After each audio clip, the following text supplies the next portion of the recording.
So welcome everyone to our March 5th meeting.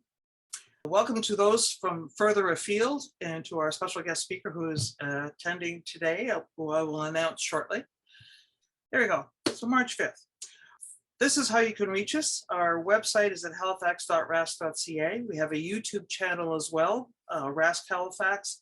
And if you have any questions or concerns about any of the presentations today, or would like to get in touch with us and ask questions, you can reach us through our general email address, which is president@halifax.rasc.ca. Or if you know my personal one, you can certainly utilize that as well. First off, we'd like to acknowledge the Indigenous lands. We begin by acknowledging that we are in Mi'kmaq, the ancestral lands and unceded territory of the Mi'kmaq people. This territory is covered by the treaties of peace and friendship with Mi'kmaq and Maliseet peoples, which first signed with the British Crown in 1725.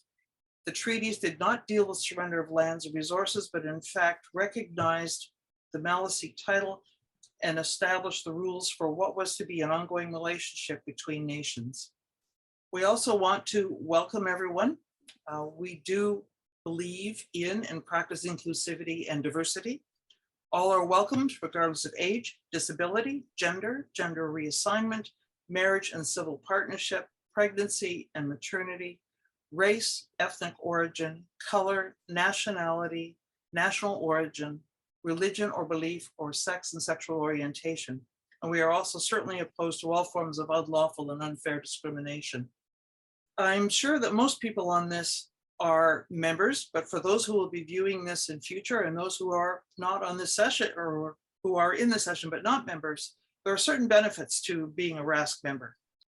Automatically, you are sent the Observer's Handbook annually, and it is basically your Bible to observing for the year.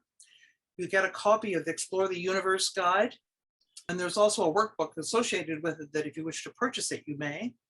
You get an annual subscription to Sky News, which is a magazine produced by RASC. You get the Journal of the RASC, and you have the option of receiving both the print as well as the e-version of it. You get bulletins, the RASC bulletin by email, you get the RASC newsletter by email, and certainly there's an archive of all the newsletters from all the centers if you want to go and explore what other centers are up to, both present and past.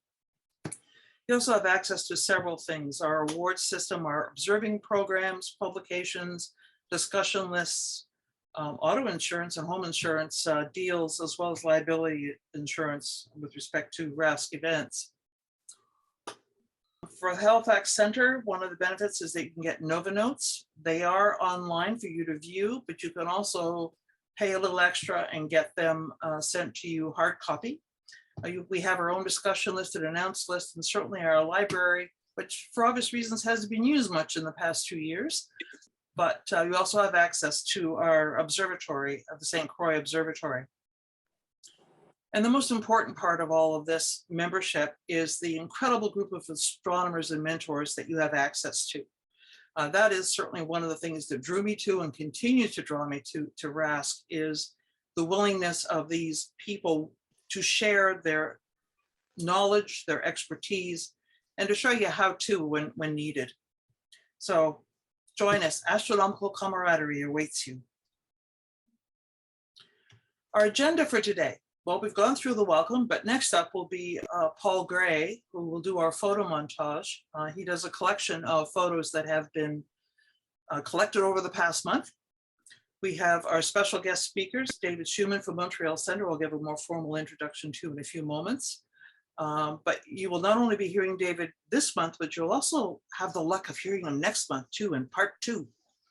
And Dave Chapman from our own center, in What's in a Name, How Celestial Objects Are Named.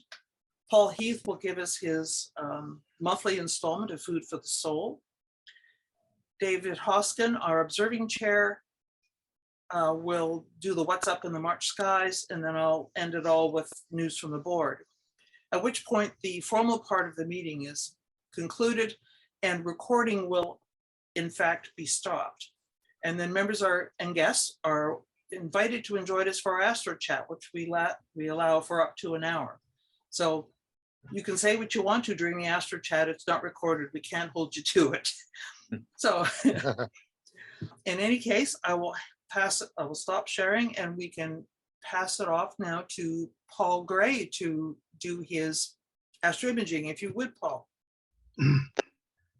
Not a lot of images this month. I don't know about everyone else, but I think in Nova Scotia, February weather was not great.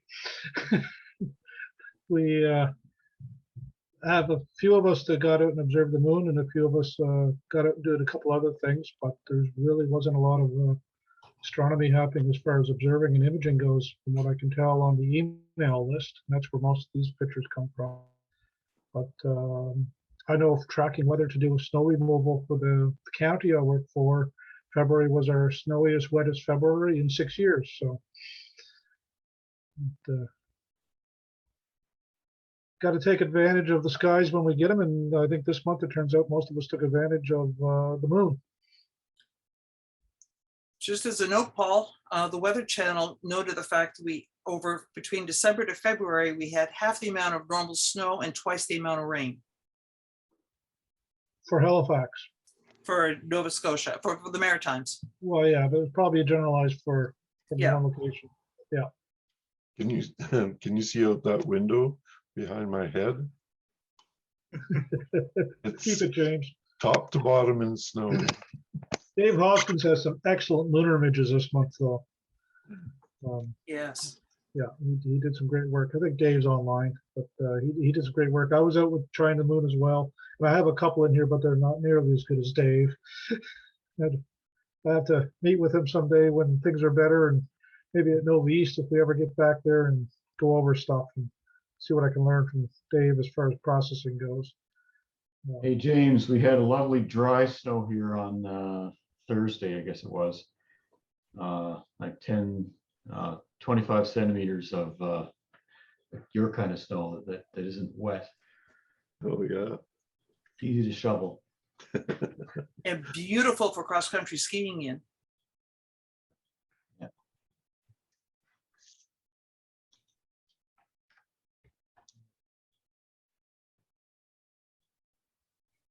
Again, Dave's doing everything: sun, moon, planets, deep sky. Great work. And it looks like there's another very active region on the sun coming around in the next day or two too. So it should be could be an interesting week next week for solar activity.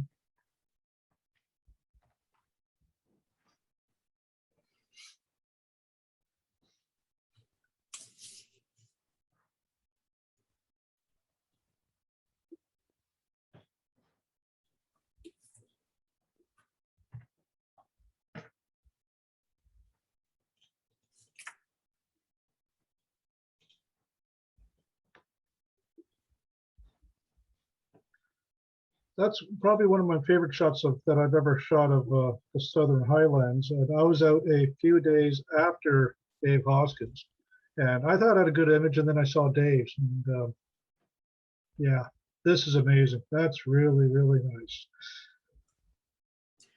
Tycho always reminds me of a flower center because all the craters around it look like flower petals. Yeah.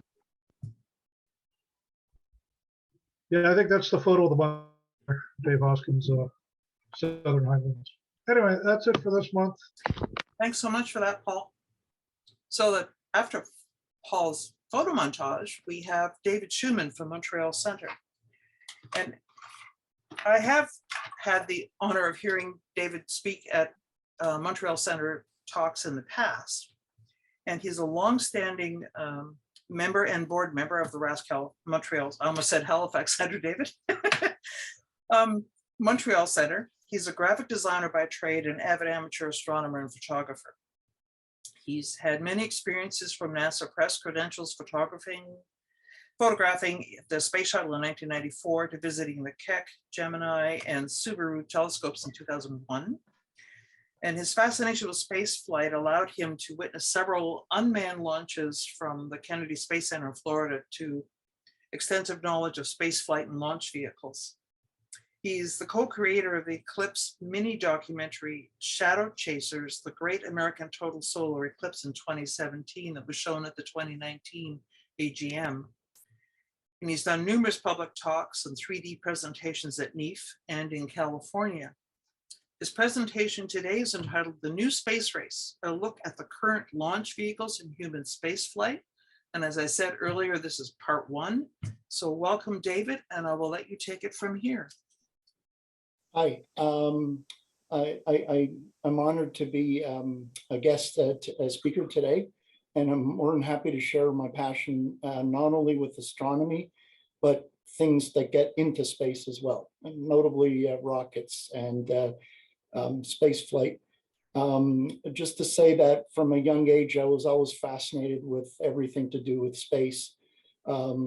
Is an understatement. I've been a member of the Montreal Center for 30 years this year, actually, and a board member for almost as long in multiple capacities, including past president. So I'm going to share my screen, and I just want to make sure it works out with let's share. And I'm going to put it in the It's showing. Okay. Do you see like the full screen now? It's just the slides?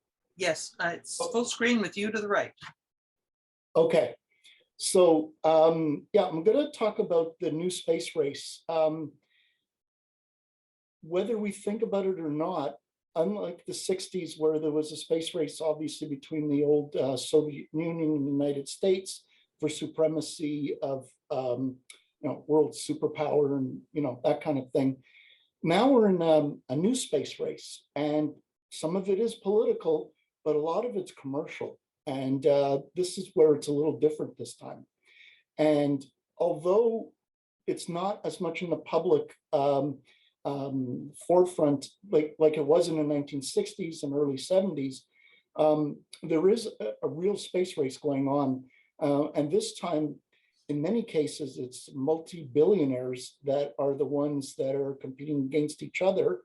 And as I'll note in part 2 of my talk, many other countries, including China, becoming very dominant in the space race with some actual interest in having a moon base by 2027.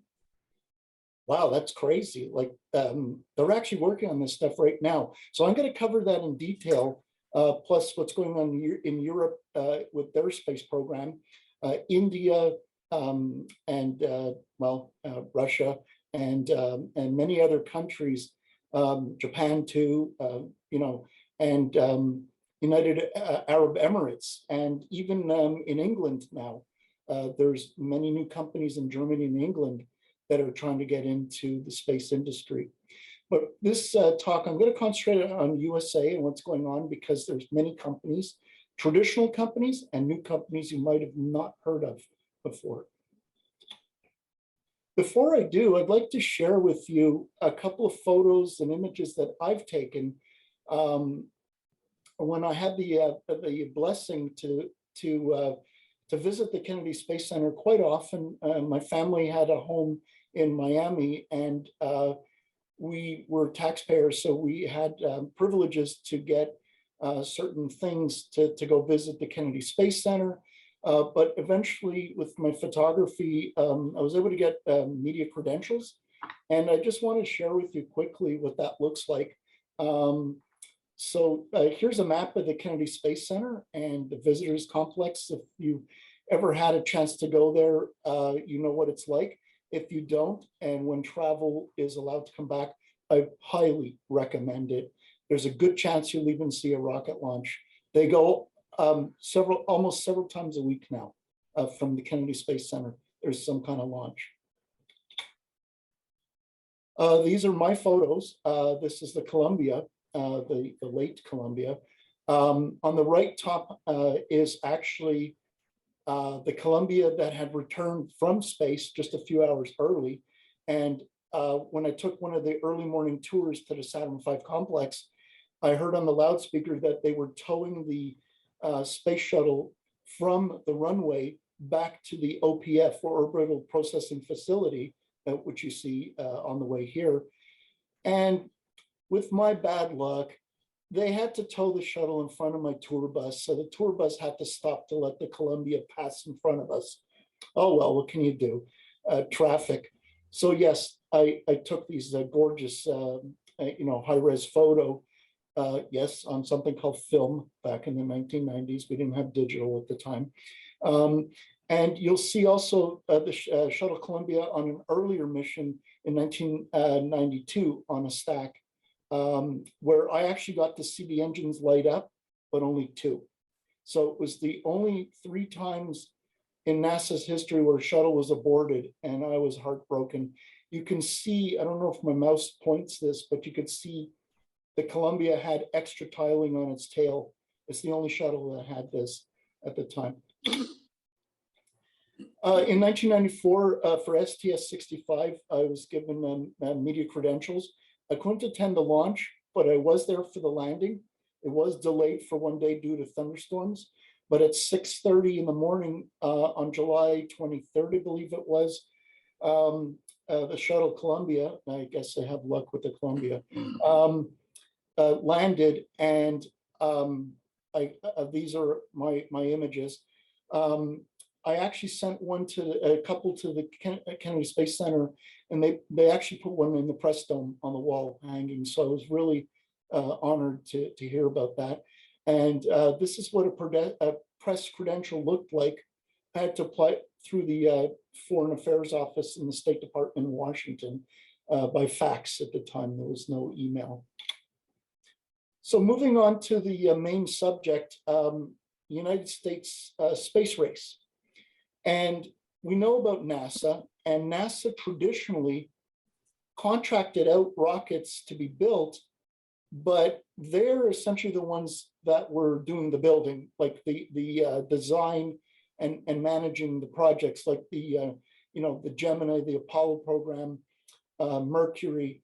But today it's a little different. Today it's more left on the commercial side, where NASA tenders out the concept of what they need, and companies bid in order to deliver this. And one of the big players, or traditional, is Boeing. And just a reminder that Boeing actually bought out McDonnell Douglas, which used to manufacture the Delta rockets. And then going back to Martin Marietta, Lockheed Martin, and now Lockheed Martin and Boeing merged together for their space company divisions, and they call it ULA, United Launch Alliance. So it's really a combination of multiple big players, including Northrop Grumman, which also took over Orbital ATK, which used to be something called Morton Thiokol, which you might remember from the shuttle boosters. They manufacture the solid rocket motors for most US launching capability in the United States. But there's some new players, Astra, Sierra Nevada Corporation, Virgin Orbit, Virgin Galactic, Rocket Lab, and a bunch of others, Firefly, that are coming online to compete in niche markets. I'm going to talk a little about what's going on with the shuttle race. Although the United States doesn't use space shuttles anymore, they've all been retired in 2011. And I've personally visited 3 of them so far. I'm just missing the Endeavour for my collection. It's something to see. If you get to go to Washington and Dulles Smithsonian Museum, you could see Discovery there with the Canadarm on its side. You can see Atlantis with the bay opened up, tilted on its axis. You can almost reach out and touch it. That's at the Kennedy Space Center in Florida. Absolutely, I was in tears when I was there. Something that was an icon for ages. I actually finally got to see the Atlantis in person at the museum. And just on a quick note, my name was mentioned on the Atlantis because I won a Discovery Channel contest back in 1995 to ask an astronaut a question on the ISS. And they answered my question floating on the Atlantis deck. That totally blew me away. I can't believe I won that contest. But now there's little, what I call baby shuttles or unpersoned shuttles. The X-37 program from Boeing is mostly a military from the US Air Force, which now is part of the US Space Force. And this mini shuttle rides atop an Atlas V, as you can see on the right. You could see it, the half of the fairing or nose cone. And you're wondering, like, what's all these little suction cup things? They're actually soundproofing to help maintain the reduction of vibrations in the upper stage. It flies for months at a time and autonomously comes back to the Kennedy Space Center. It uses hypergolic fluids, which are extremely toxic, well, for human beings and living matter. So that's why the hazmat suits. But it's has a little cargo hatch, and many experiments, both for the military, but also scientific experiments have been done on this shuttle.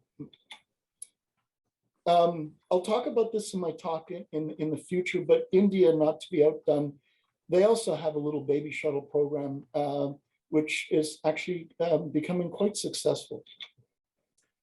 But moving back to the States, Sierra Nevada Corporation, a couple of years ago, to replace the space shuttle, the Americans wanted to have a way to have access to the International Space Station. And without the shuttles, they had to rely on the Russian Soyuz system to get into space. And at, I think it was $90 million a seat, that was becoming expensive.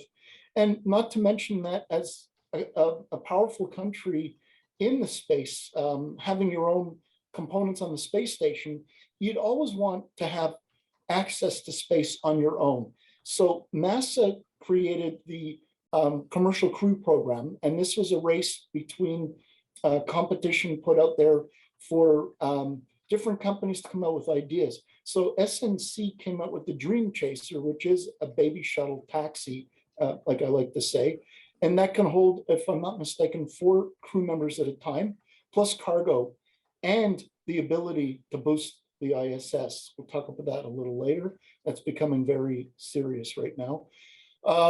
As you can see on the bottom right, you can see an image of the Dream Chaser berth to the ISS module for transfer of people and equipment. And yes, it comes down like a little airplane at Edwards or Florida or almost anywhere with a decent runway. You don't need such a very large runway. Designed to fly atop an Atlas V or the upcoming Vulcan Centaur, or even SpaceX if need be. The Dream Chaser is from Sierra Nevada. They did not win the competition. 2 other companies did, and that's Boeing's Starliner, and of course the SpaceX Dragon system or Dragon capsule. As I'll talk about in a month from now, European Space Agency is also looking into autonomous mini shuttles. Well, it's hard not to talk about the new space race without, and I'm a little biased, I'm a fanboy of SpaceX. This shirt actually came from a friend of mine who actually attended a launch in Florida of a Falcon 9 rocket and brought me this t-shirt. Let's face it, for the past 20 years, SpaceX became the juggernaut that it is, and it's no accident. As we all know, SpaceX has the Falcon 9 system running for many years now, autonomous landing either back on a barge in the ocean for recovery of the first stage. The fairing or the nose cone that splits off is actually mostly recovered in the ocean. They even tried with parachutes that would steer automatically onto the barge, into nets, that is. But they just discovered they could fish it out of the water and just refurbish it. It's made out of carbon fiber mostly. This is all done at the Kennedy Space Center, Launch Complex 39A, which is famous for the Apollo 11 and space shuttle launches. There's 2 of those big complexes.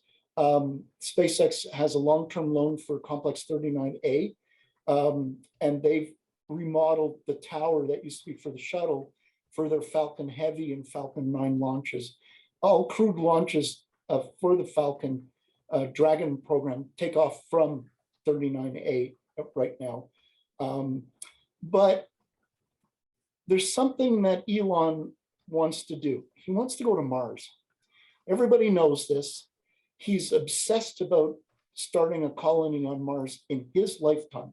So this is not some kind of fantasy thing from Star Trek or, you know, some, you know, Ray Bradbury story, you know, the Martian Chronicles or something. This is something that he's trying to do now in his natural lifetime.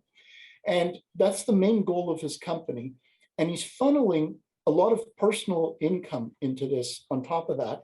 Apparently he lives in like a small home in Boca Chica, Texas, near Starbase, to make sure that this dream comes to life.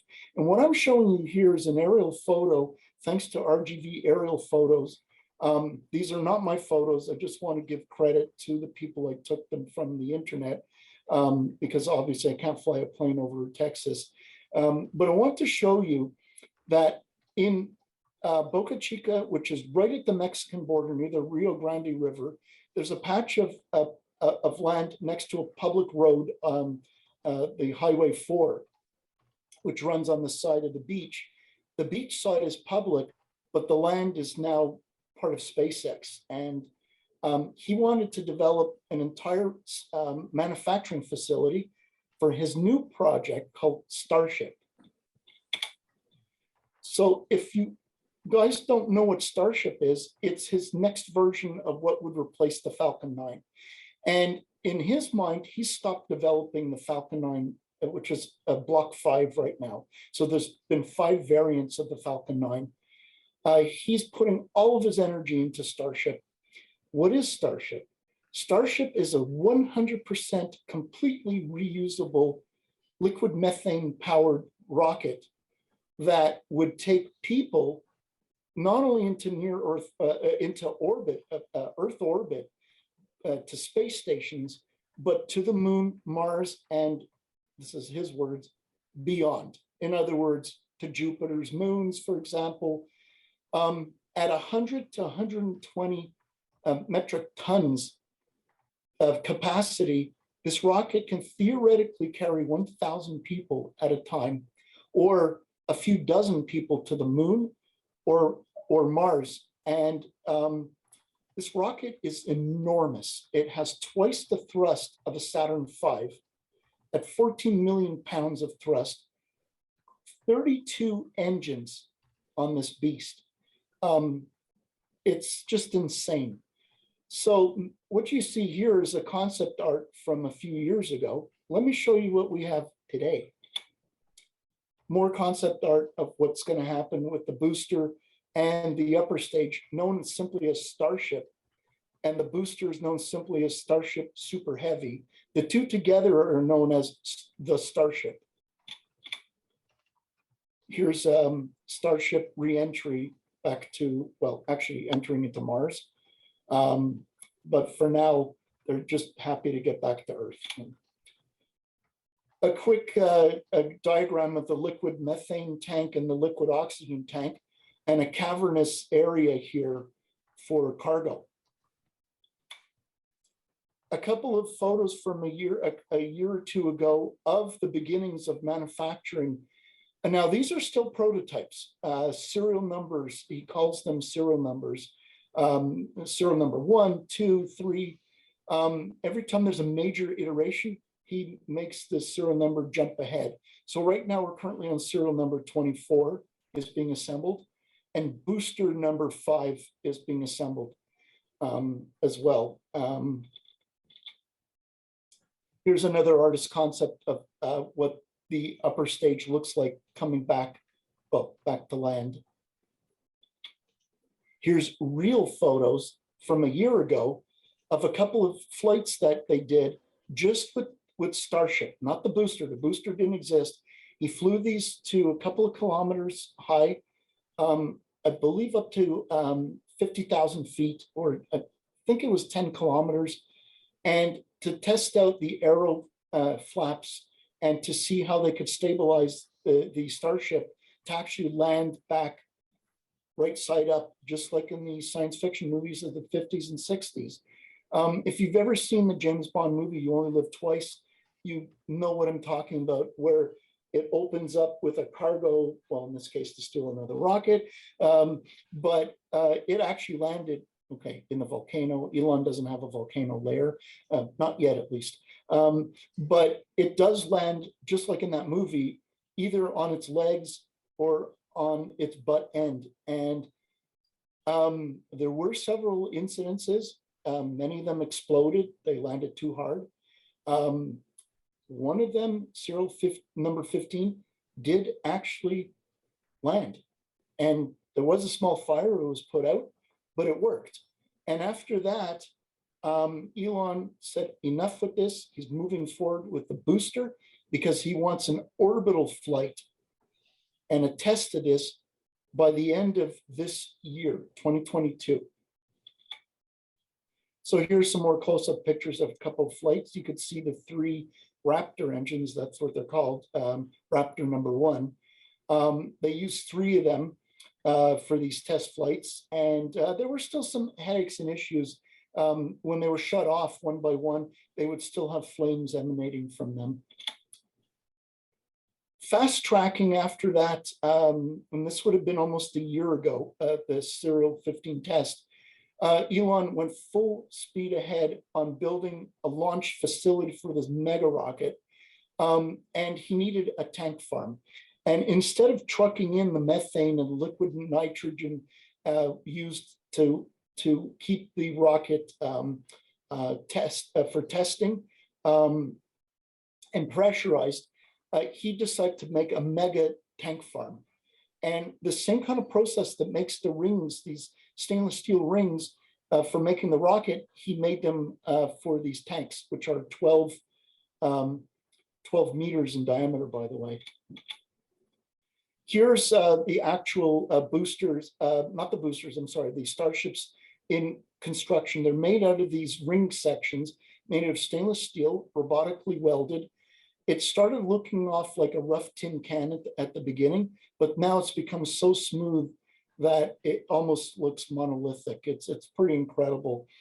Out of these tent manufacturing facilities, they started making high bays, just like the vehicle assembly building at Kennedy Space Center. These high bays, this one here has a bar on top of it. And Elon wants the public, once things are open, to actually go and visit. And you can go to the bar at the top and actually see the gantry assembling the Starships while you have a drink. I am so in for this. I cannot wait to go to Texas to see this when traveling permits. Fast forward to today, and these pictures are from just a few weeks ago. He's officially called the area Starbase. He wants to actually have it named Starbase by Texas, so they're trying to get that approved through the government. And it's actually the city of Starbase. And this is literally a starbase. And what he plans to do is when they have crewed flights from here, let's say to go to the moon or Mars, he's making a whole spaceport, but not so fast. Here's an older picture of one of the older Starships. He has many now that are being used for testing, and they're put in the rocket garden as a collection.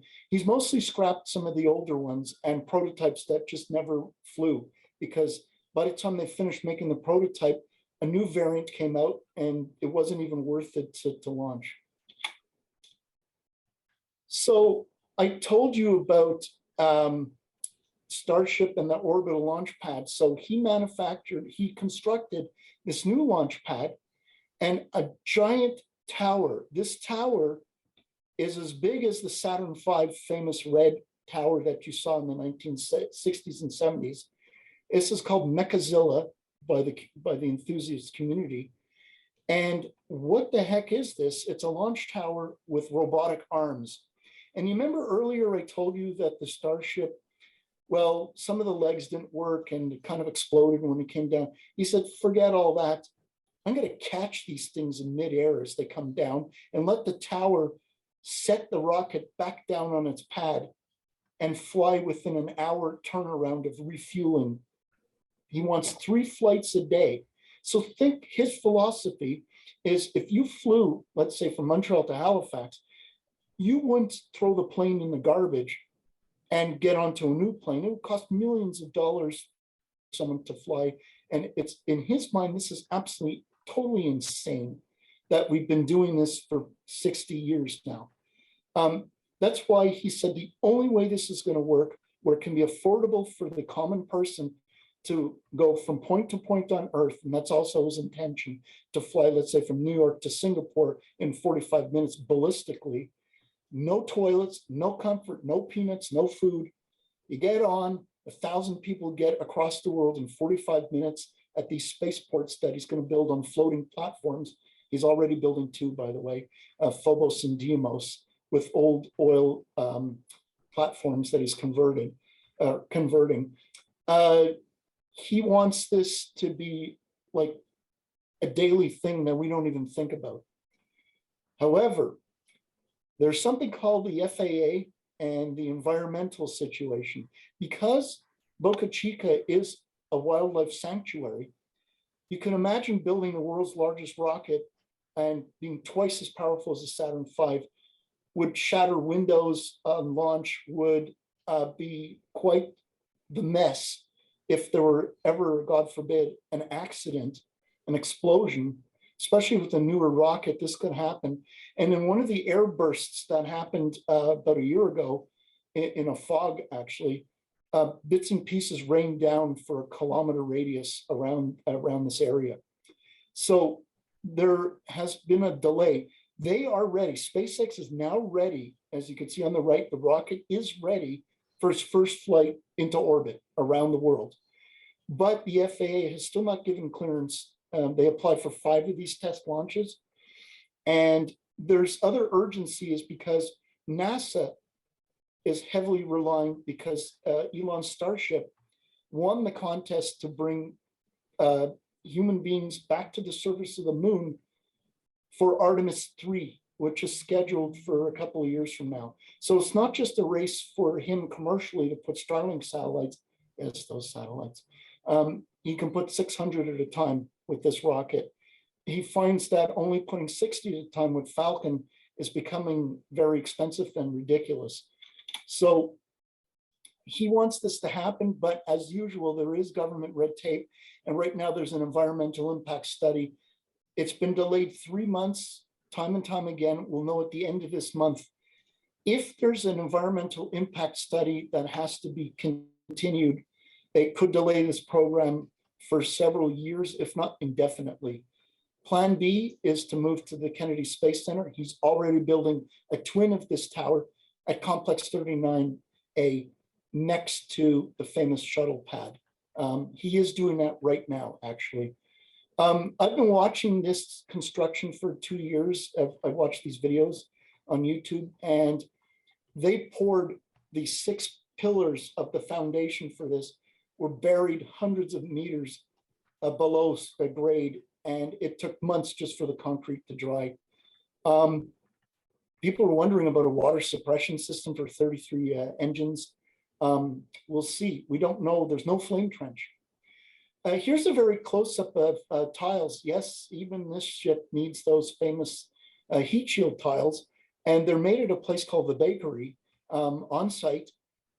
There's literally hundreds of thousands of tiles that are needed for each of these craft, and they're getting better. They're added on robotically, and they're mostly uniform hexagonal shapes, except for the few around the fins and at the top of the nose. The items protruding here are how cranes lift up the Starship, but now they started using these what are called the chopsticks, or these arms that literally grab the Starship underneath the fins. There's a load point, and they actually lift the rocket onto the pad very precisely for stacking. Not to be outdone with the Raptor 1, there's a Raptor 2, and the Raptor 2 engine is even more powerful for thrust, and he has made it so that there's less plumbing, less things that can go wrong, and much faster. So he wants to build one engine a day. So that would be 350 engines a year. Right now, it takes 3 days to build one of these engines. He said, if we can't get these engines built because he's going to need thousands of them, he wants to build 1,000 Starships and hundreds of boosters. That's what it'll take to build a colony on Mars. That's his words. So he's not intending to build 5 or 6 Saturn V's or 4 space shuttles or whatever. He's intending to build a fleet of 1,000 of these things. And the engine on the right, although it looks diminished, is actually more powerful than the Raptor one on the left. It's currently being tested at the McGregor, Texas facility, where they test all the engines. Here you can see a Merlin, which is used right now on the Falcon 9, very reliable. The Raptor, which is what's going to be used on this Starship, which is being used. And Jeff Bezos' engine, also a methane burning engine, on the left, and that's going to be powering his rockets and a competitor's rocket in the future. It's about a decade late, the Jeff Bezos engine, and that's a problem I'll talk about shortly. I'm sorry for the blurred image, but I have a better one after. You can see 28 of these engines. Yes, he's going to go to 32 in future iterations. The green coating is the more improved coating on the nozzle to help with heat. At one point, they tested one of these engines. It actually melted itself out of existence. It actually was dripping molten metal as the copper melted, and it just exploded. They've mitigated that issue right now. Here's the trajectory for the planned orbital flight from Boca Chica, Texas, over the Caribbean. The booster itself wouldn't fly much more in the Gulf of Mexico. It would actually turn back, head back to that tower, and either land on water on a barge for the beginning, or actually be caught by those chopstick arms on the tower and reset without having to fish it out of the water. Starship will fly almost around the world, north of Kauai in Hawaii, and have a water ditch in the ocean and be fished out. Here's from What About It, an artist's concept of what the tower system will look like at the Kennedy Space Center Launch Complex 39A. Right now, only this bottom part is actually constructed, but the tower just took a few months to build in pieces. And now that they know what they're doing, it's going to happen fast. He wants this up and running at Kennedy Space Center by Christmas. And he's building 2 more towers, one to the north at a new complex proposed by NASA called Complex, I believe, Complex 40. This is incredible. It's going to be a whole sea of towers again, like it used to be in the 60s. And he's also building one for the military. Of course, the military is interested in Starship as well. Being able to carry things around the world within minutes instead of hours for humanitarian aid or crisis or just anything that needs to get across the world in 45 minutes. That is an actual contract given by the Space Force to SpaceX. Also, not to be outdone with his own company, he has to provide the US Air Force for launching the very large spy satellites, an extended nose cone fairing here, which currently he doesn't have, and a vertical integration facility with Air Force launches, the big ones, all require this because of the way the satellites are. This is where people walk across to get into the Dragon capsule. We've seen those famous flights. There's been more private flights, and not all of them were the biggest things in the news anymore. A few months ago, Inspiration 4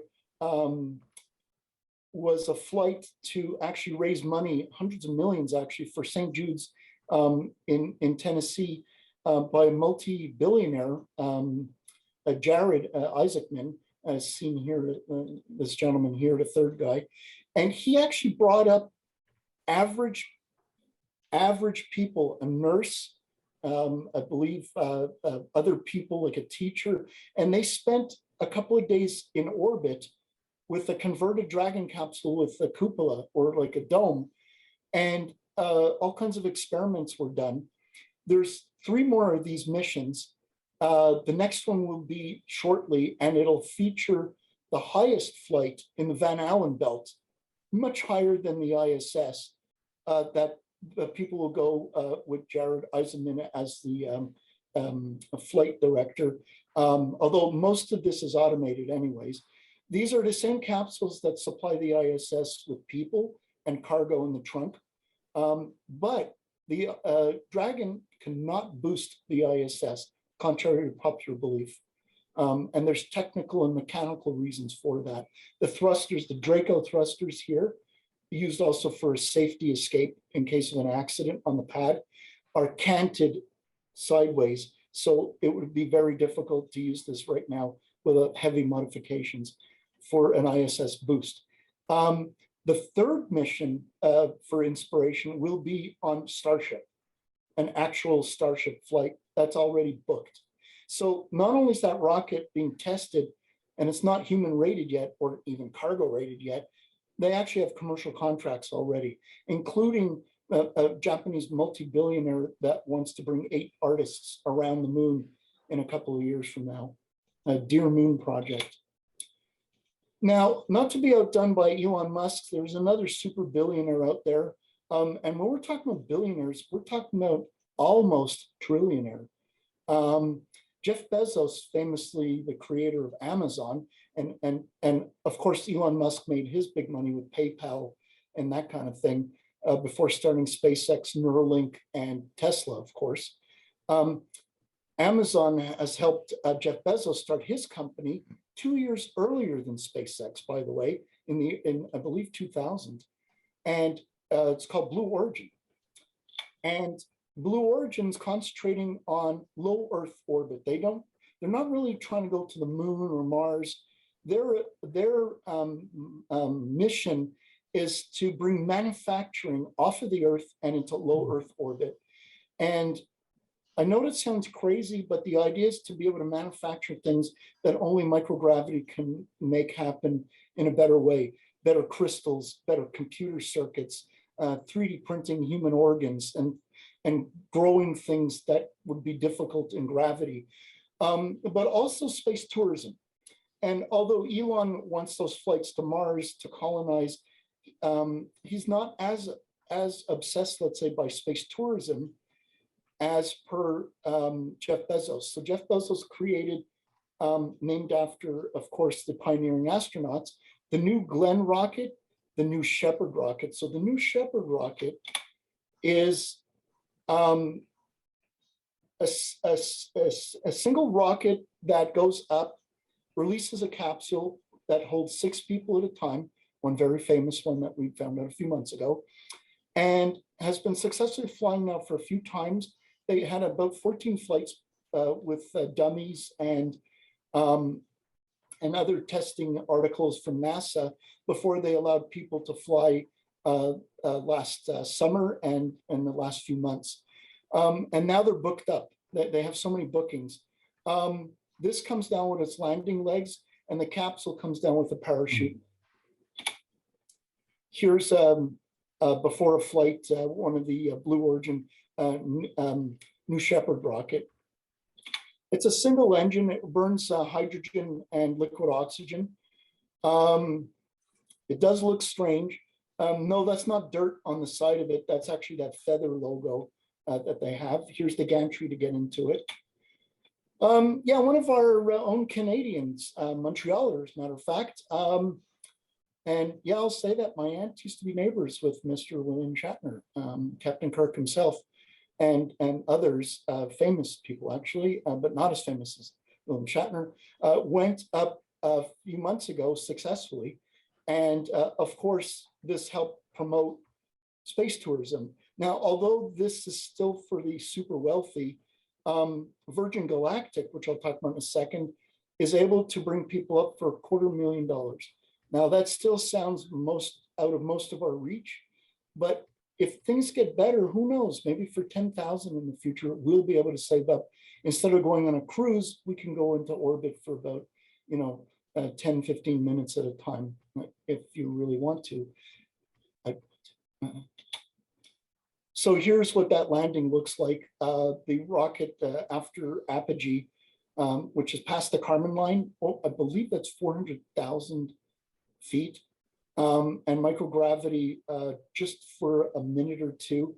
The capsule itself is separated and floats down and then has parachute with a retro rocket landing at the very last second, as you can see here, to comfort the actual landing. And of course, Jeff Bezos standing next to one of his creations. Now, the one thing that the space industry and community, and I'll talk about this shortly, he has taken on a lot of projects, including the New Glenn, which is supposed to be a semi-reusable rocket with heavy lift capacity, using his BE4 or Blue Origin engine, methane engine, the one I showed you earlier, the big one there. He's supposed to have 7 of these, but he's been concentrating a lot on this lately and not as much on the larger rockets, and that's becoming a problem. And there is a push now for that to be completed as fast as possible. He was not able to compete with some of the Air Force requirements because his rocket simply didn't exist or still doesn't. So here's an artist concept of the New Glenn rocket. And yes, there'll be a new, after the Apollo, down the road, even bigger version of this rocket. This uses 7 Blue BE engines and a few for the upper stage, I think one of them. The upper stage is huge, it's 7-meter diameter. The SpaceX Starship, though, is a 9-meter diameter, 30 feet across. That's cavernous when you think about it. That's pretty comfortable. However, the New Glenn is still under development, and there's not even a prototype available right now, or a Pathfinder. As you can see here, 2 upper stage engines, and 7-meter fairing, which is made of carbon composite, and 7 engines. These engines still are not tested and proved functional yet. They're 5 years behind the delivery of the first engine. But what is strange, and this is the factory in Florida, this is an artist concept, but the factory is open now, but it hasn't produced anything except a partial mock-up of this rocket. The launch tower itself, here's an artist concept, but most of this is actually finished at the Kennedy Space Center. Used to be a former, I believe, Atlas launch facility that was converted. I did drive by it on a tour about 5 years ago when it was mostly an empty field. The bus guide said that he couldn't say what company it was. I knew what it was, but there was a big development coming. And I also saw some of the spent SpaceX Falcon 9 boosters lying on their sides, all charred. That was cool to see. When you go down there, you get these bus tours that are incredible. His idea, and yes, he sued Elon Musk, of course. He claims that he had a patent on landing first stage boosters on a barge, but the court decided in Elon's favor, saying, no, you just can't force SpaceX to stop this. So SpaceX has been doing this successfully, I think 100 times now. They just celebrated their 100th landing, and they recycle their first stages. But this is all artist's concept for now. Same thing here with the capacity. It could do a dual launch, which the Europeans have been doing for years now, or a single launch for very large space telescope, for example. No plans right now for a human-rated system, though, with this. And to say that the Blue Origin engine, the BE4 methane engine, pictured here on the left, and a carbon composite, half of the fairing that was publicly displayed over a year ago. And there's been not too much progress since then, according to a lot of insiders. Just a mock-up, like a hollow mock-up. These engines were supposed to be delivered to their first customer, not themselves, but their competition, United Launch Alliance. So I'm going to move on to United Launch Alliance. It's a perfect segue and a perfect introduction to what's really sad right now, what's going on.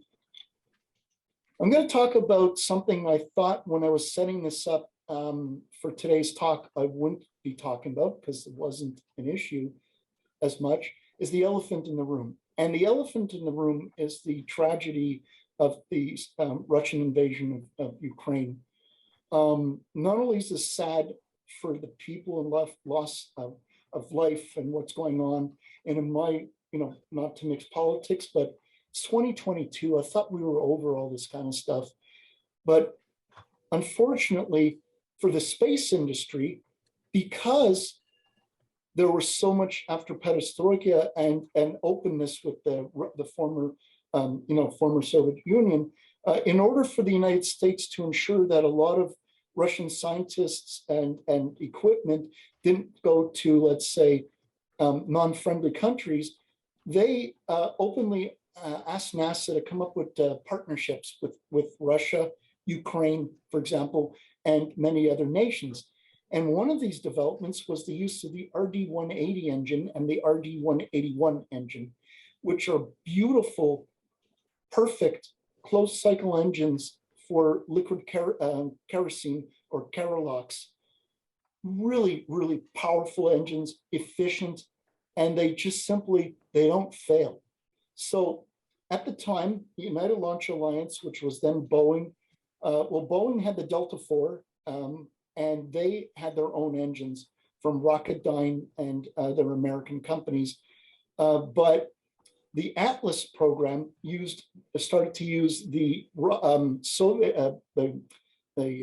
Soviet or Russian engines developed under the Soviet era, the 180, I'm sorry.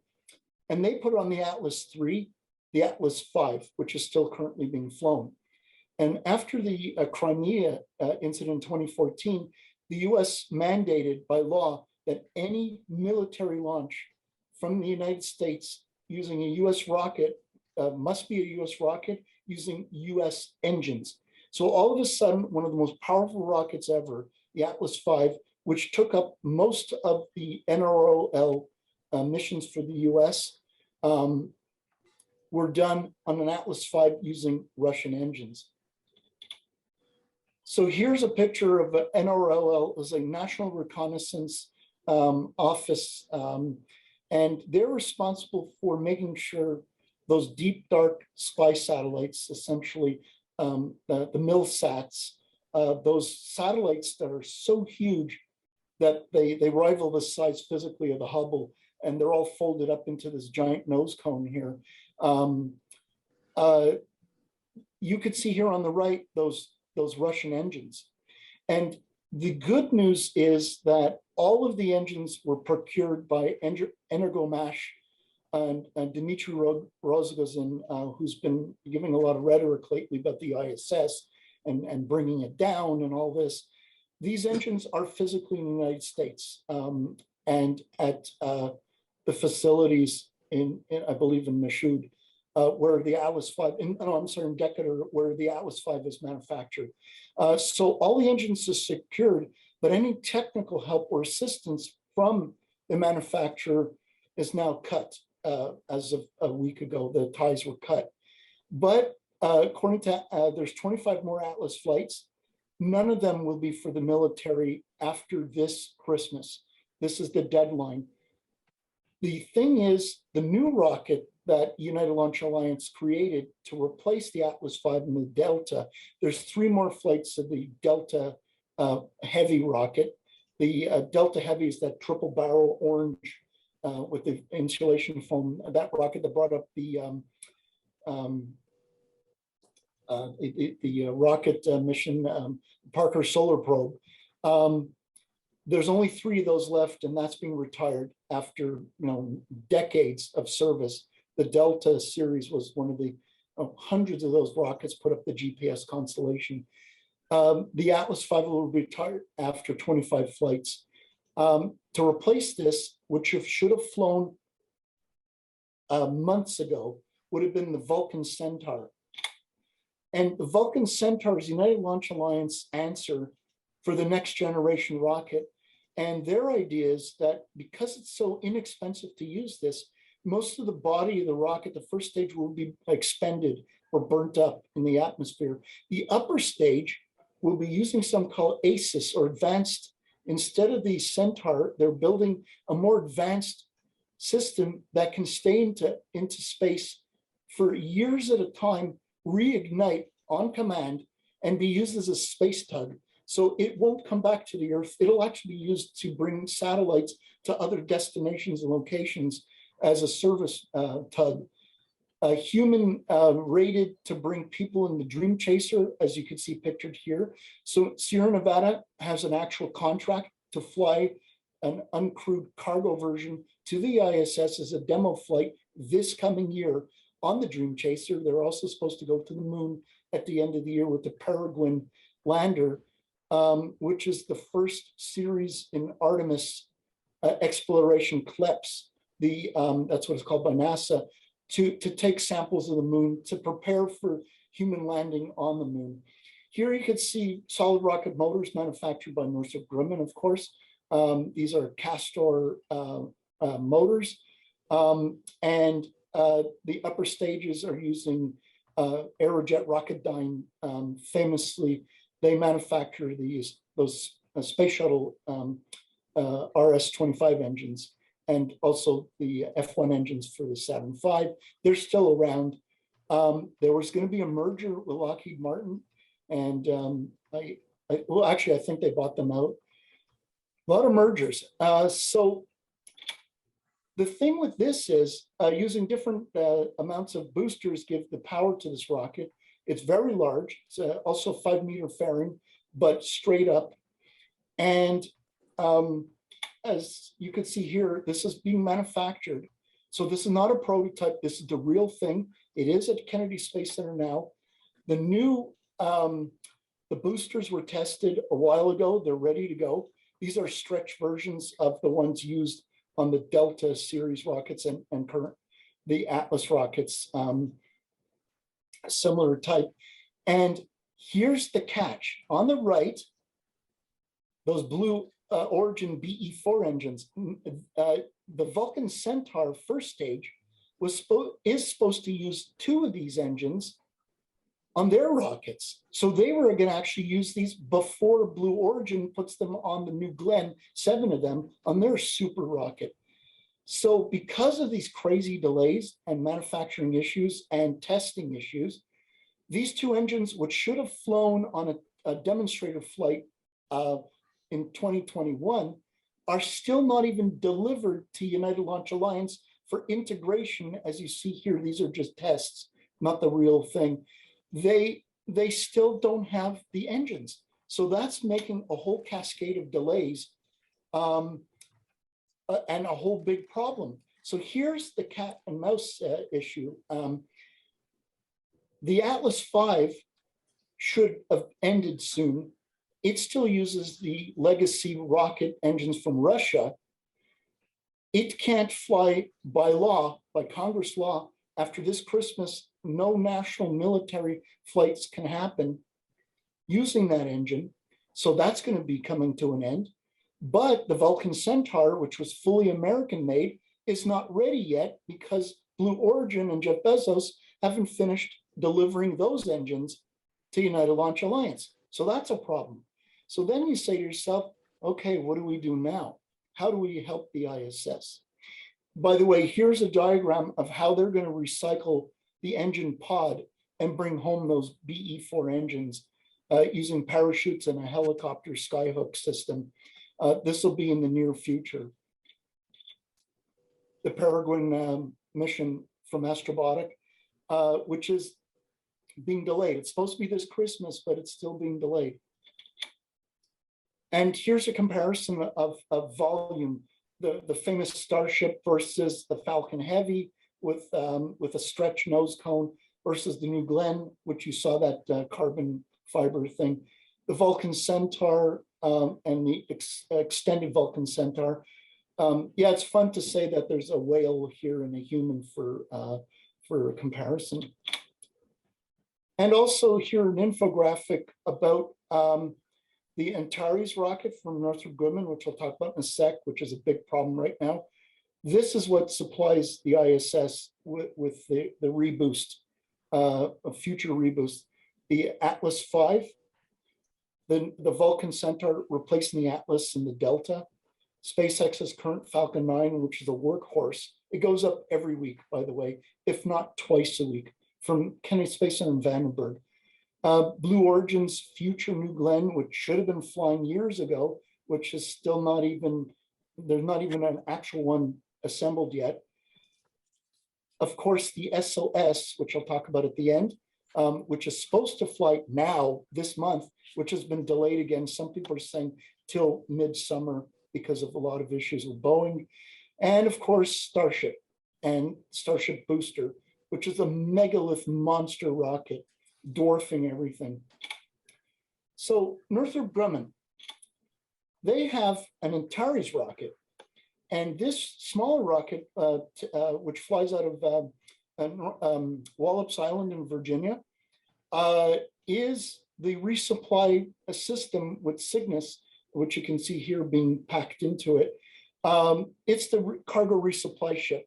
And it's also the garbage scow for the ISS, because once it's expended, they put all the garbage and waste into the capsule and let it burn up over the atmosphere. That's what it's usually used for. It's not designed to come back to the Earth, to land. But a future version of this is designed for boosting the ISS. They're actually doing a test now for this. It's kind of timely. What's the problem with this though? This rocket, the Antares, well, guess what? The first stage is made in Ukraine. And those two engines, the RD-181s, are made by Russia. And no, they do not have an infinite supply. They only have 2 more flights left. That's a problem. It's so much of a problem that they'll probably have to, the next contracted set of flights for the Cygnus will have to take place on an Atlas V, which has been done a few times before because one of the Antares exploded on the pad a couple of years ago. Quite spectacular, actually. It's not a guaranteed business. So here you can see those famous RD-181 engines. So this is that elephant in the room. We have partners in Russia, in Ukraine, in Europe, but because of the turmoil now and sanctions, this is becoming a vicious cycle. So what do you do back here on the ISS? My comrades, I would hope that everything is civil and that space, it's almost like you can cry. It's so sad because I was always thinking that space is the one place where humans can be humans and friends and concentrate on things the world needs without conflict. But obviously politics carries on into space. And Dmitry Rogozin, kept threatening NASA to use a trampoline to get to the ISS. And I know Elon said, well, the trampoline's now operational, but it's really crazy. And we don't know the future of the ISS right now. It was scheduled to be dismantled in 2030, but now the Russians might leave early. And it's their modules that propel the ISS to a higher orbit. So it's crucial that the Cygnus rocket system and others like the Dream Chaser can do a reboost, but this has become more timely than ever. I'm going to start to wrap this up with some small players. Rocket Lab, for example, they are also developed by a billionaire named Peter Beck, based out of New Zealand, but officially in the United States, so they can take NASA and military contracts up into space. The US military requires that their spacecraft be launched on US owned companies. They use the Rutherford engine, which is powered by Kerolox, but they're electrically fed. And the rocket is actually made out of carbon fiber. It's a small sat rocket, which is an emerging market, unlike the Starship, which is a monstrous rocket that could actually take up a bunch of these rockets inside of it. Satellites are getting a lot smaller. Microsats, the size of a toaster or a microwave, are being used by universities, by NASA, by the Europeans, even the Chinese. They're all getting onto the small sat, super cheap, reusable type of launches. Here you could see in New Zealand at their launch facility, which is gorgeous, by the way, one of their launches, they've done about 14 or 15 successful missions. One of them had failed, where the battery for the upper stage to light the engine actually didn't work properly, and the upper stage was lost. Peter Beck does plan to recover the first stage with a helicopter. They've been doing tests with this. So that's one of the players in the small sat market. And like I said, this uses not turbo-fed propulsion, but electrical fed fuel and to be burnt by those 9 engines, the Rutherford engines. However, just like SpaceX, he wants bigger and better, and they're planning on the Neutron. Here's a recovery here of the first stage, the Electron. Helicopter test. These are real photos. Some of the missions.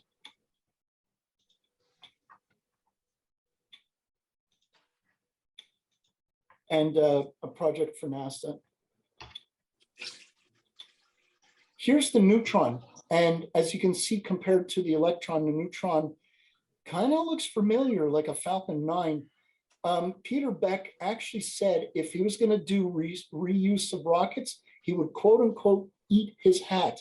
And yes, a few months ago, sitting inside a mock-up of the nose cone for the Neutron, that's what you see here behind him, he actually blended a part of his baseball hat and actually ate it in front of the audience. So that's an ongoing thing, but Virgin Galactic by Sir Richard Branson is not to be left behind. Yeah, the groundhog's up. Oh, I'm sorry. Second here. He, Second. I'm he, trying to get the best yes. here. Oh, sorry. There we go. Go ahead. Yeah. So he has the Galactic Virgin Galactic space plane also carried up into the atmosphere higher up and then launched as a rocket. And he's successfully taken up a series of passengers after a few tragedies, of course, that happened in the past few years. Now there's many bookings and they're building a third one. And in the next few months, they'll start to have more after an investigation from the last one where there was a flight anomaly. They're going to be back in business and bringing up with the White Knight carrier this passenger rocket. Now, this one actually spends more time in near Earth orbit than the Jeff Bezos one. So you could see there's more windows and there's it looks more comfortable. That's what people were saying. Only $250,000 for this. And here's the spaceport in New Mexico. This is a real thing. This is where other companies will start manufacturing spacecraft to bring tourists into space. Who would have thought this would have existed years ago? Like, so in many ways, the future is here now. So Richard Branson also has Virgin Orbit, which launches small sats, because that's a big thing now. The small sats from Launcher 1 underneath the Cosmic Girl, which is the 747 modified jumbo jet with an extra pylon used to carry this rocket. And after a failure, they've had a couple of successful flights. The interesting thing is this can be flown over the equator or anywhere around the world, like from the Mojave Desert in California, from the Middle East, from Europe, in England, In Cornwall, there's a runway being made for this from the Kennedy Space Center, and different deployments can be done for different clients. They've had a Tubular Bells, a successful commercial flight, and they are booked off for quite a few missions now. There's also plans for going to bring small sats to go to Mars and Venus with this system. Here's in the manufacturing and for NASA. So, and here's the rocket under, it's not that small. I mean, that's a 747. Of course, Richard Branson had access to a couple of those planes, right? So this is it. This is the new space race, at least with American super billionaires, and or Richard Branson is based, is European, but they're also looking into the return of the SST, or supersonic transport, for getting to places around the Earth very quickly. These are being developed right now by multiple companies. And I'm going to go quickly. There's one other small sat company called Astra, which out of Kodiak in Alaska is launching or attempting to launch small sat rockets. Unfortunately, I believe in the 4 flights that they've done, and one in Florida recently at the Kennedy Space Center, all have failed. They've all gone up, some successfully halfway up and exploded. They have not made orbit yet, but they're pushing ahead. And when things get, here's the one in Florida a few weeks ago, there'll be another competitor. To wrap up my talk, I'm going to talk about the one final super rocket. As many of you know, the Artemis program is the sister of Apollo, and it was NASA's reshuffling of the Constellation program that George Bush had started a few decades ago. Obama had turned it into the Artemis program after reshuffling the Crew program to commercial vendors, and now Boeing was contracted to build the first stage. Lockheed Martin and European contractors, the Orion spacecraft, which was developed for Constellation decades ago. It is human rated and was tested on Delta IV. Here's the first stage tank for the Artemis 1 SLS, Senate Launch System, as people call it, or the Space Launch System. Stacked for the Green Run, which had an initial problem, but then a successful run last winter. Then at in Mississippi, the solid rocket motors were tested successfully by Northrop Grumman. These are stretch versions of the shuttle, so they have 5 segments instead of 4, providing several million pounds of thrust to boost the SLS core stage and the upper stage into lunar transfer orbit. It looks similar to the shuttle Aero boosters, but they are uprated with newer technology, believe it or not, newer avionics.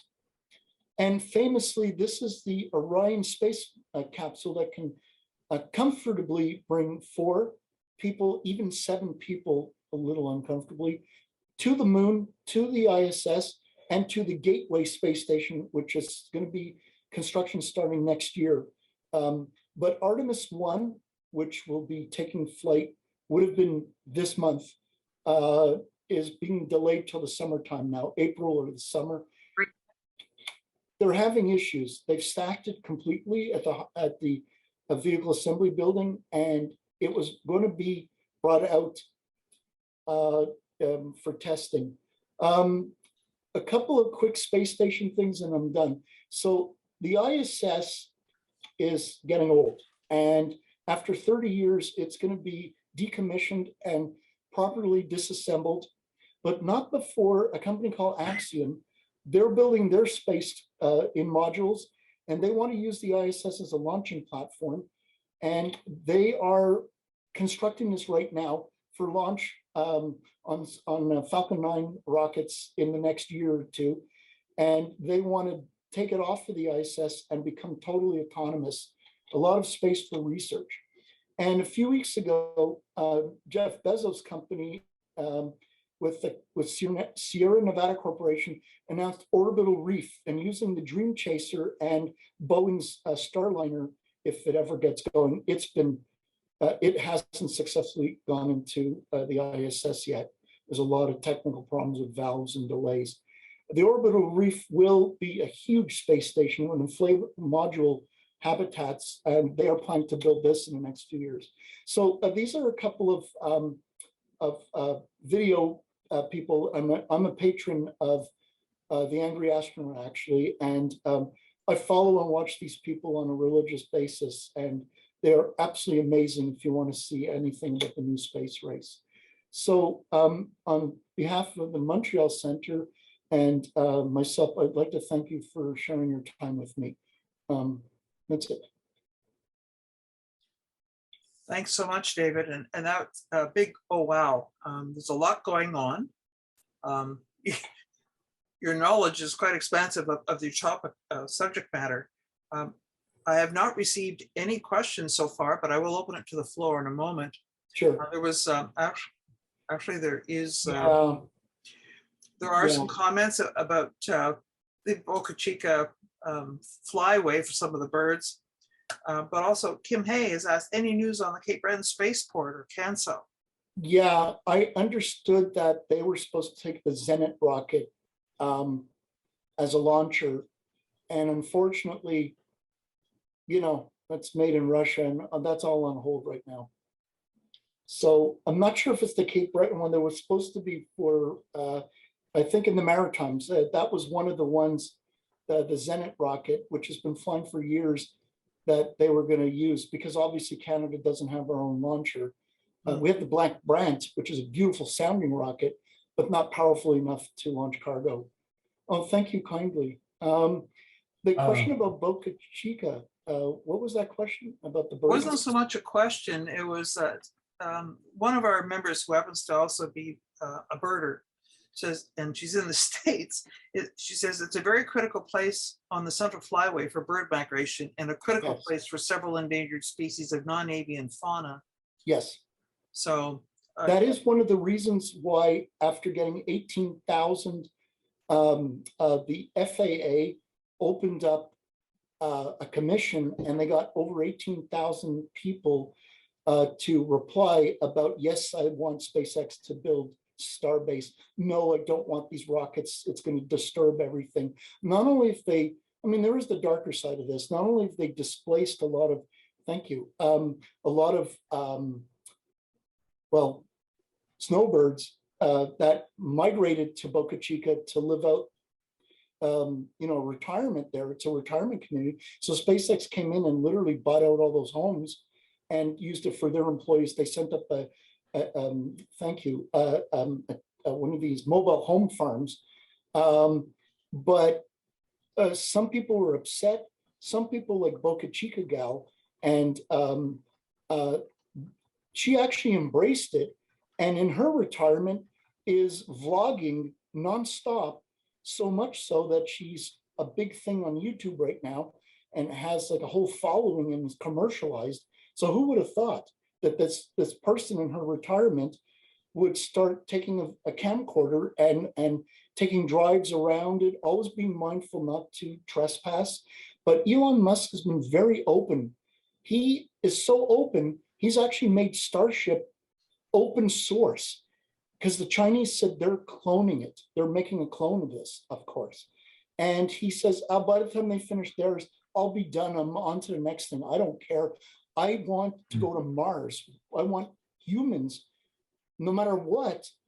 It's not the competition with everything. It's the world to get moving into outer space and on the moon. And he wants this. So if the FAA, they have to do their due diligence. They warned Elon last summer not to finish that Mechazilla tower with the arms. He went ahead anyways. And he said, I'm doing this. At the worst, he mentioned in a big meeting for the public and investors a few weeks ago, an update is that he would take everything from Boca Chica, just use it as a manufacturer of prototypes, but move everything to Kennedy Space Center and actually do the manufacturing on a place called Roberts Road near Cocoa Beach is where SpaceX manufactures, assembles the Falcon rockets from California, Hawthorne. And he'll just move all the facilities to the Kennedy Space Center. He's doing that now just in case, so he doesn't waste time.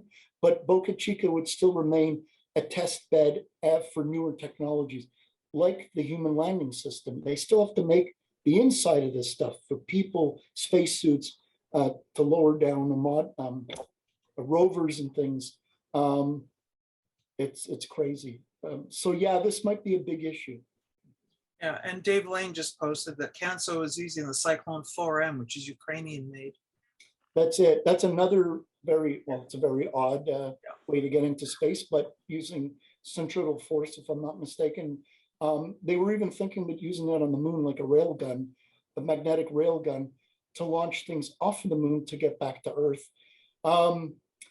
Yeah, the former Soviet bloc or Ukraine or, and I'd have to say that my father's family came from Kiev before being persecuted by the Russians, and they moved to France and to Montreal about 100 years ago.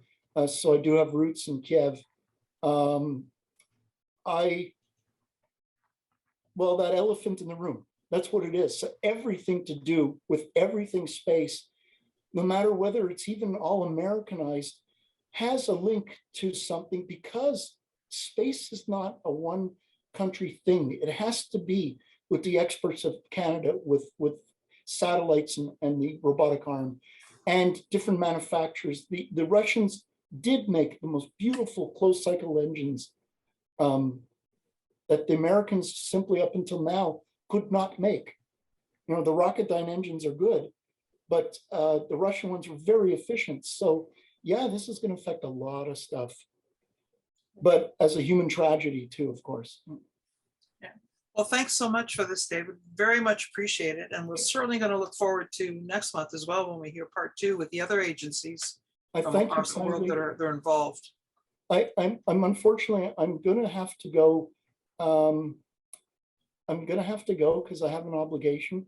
But I thank you kindly for your time. And if anybody wants to discuss this further, if you want to forward my Gmail, I'm more than happy to.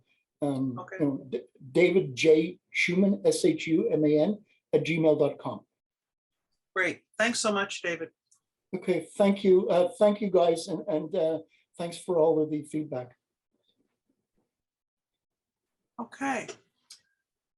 So I guess this month our special guests are the 2 Davids. We've just enjoyed David Shuman, and now we have Dave Chapman, who will be speaking to us at this point. And David, if you would like to open up your presentation on what's in a name, how celestial objects are named.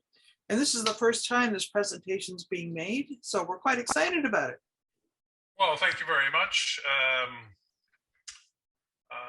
What's in a name? So this is meant to be a series of short talks about how things in how celestial objects get named. You couldn't possibly do it in one talk. It's just too big a topic. So I'm going to do these, I guess, probably every other month. So what's in a name? And this is the minor planet edition today. I'll do another topic. There's enough to say just about minor planets. What's in a name? So that's a Shakespeare quote in the play Romeo and Juliet. Juliet, who is a Capulet, is in love with Romeo, who's a Montague, but she can't be with him because he's a Montague. And she has a soliloquy where she says, what's in a name? That which we call a rose would smell as sweet. Something like that, anyway. And so the point Shakespeare is making is that you don't change the essence of something by its name. You know, you can name something, but it doesn't change what the thing really is or the person really is.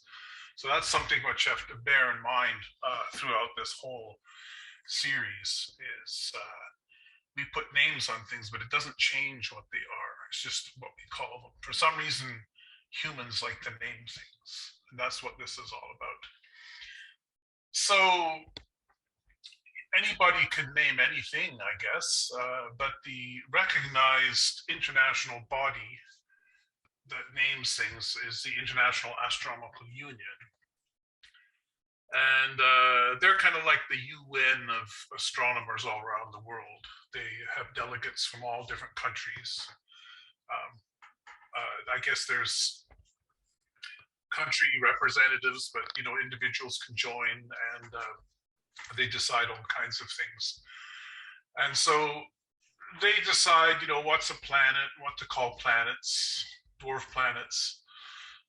So they name what things are, and they give names to things. And in particular, planets, dwarf planets, satellites of planets. But for today, we're talking about a group which goes by the exciting name of Working Group for Small Body Nomenclature. And that's because in the solar system, we have planets, dwarf planets, satellites of planets, and then we go into what we call small solar system bodies, which include minor planets, comets, and meteoroids. Now, minor planets is the preferred term nowadays for what we used to call asteroids. The common term for minor planets is asteroids, but the pros like to call them minor planets, in line with planets and dwarf planets. Luckily, we don't name meteoroids. I think that would just be too much. So we're just going to talk about minor planets today, or what we call asteroids. And so I've got a picture there showing the 10 largest asteroids or minor planets, the size and shape in relation to the moon. And then, so these are the first 10, and the hundreds of thousands that are come after that are by and large much smaller than those.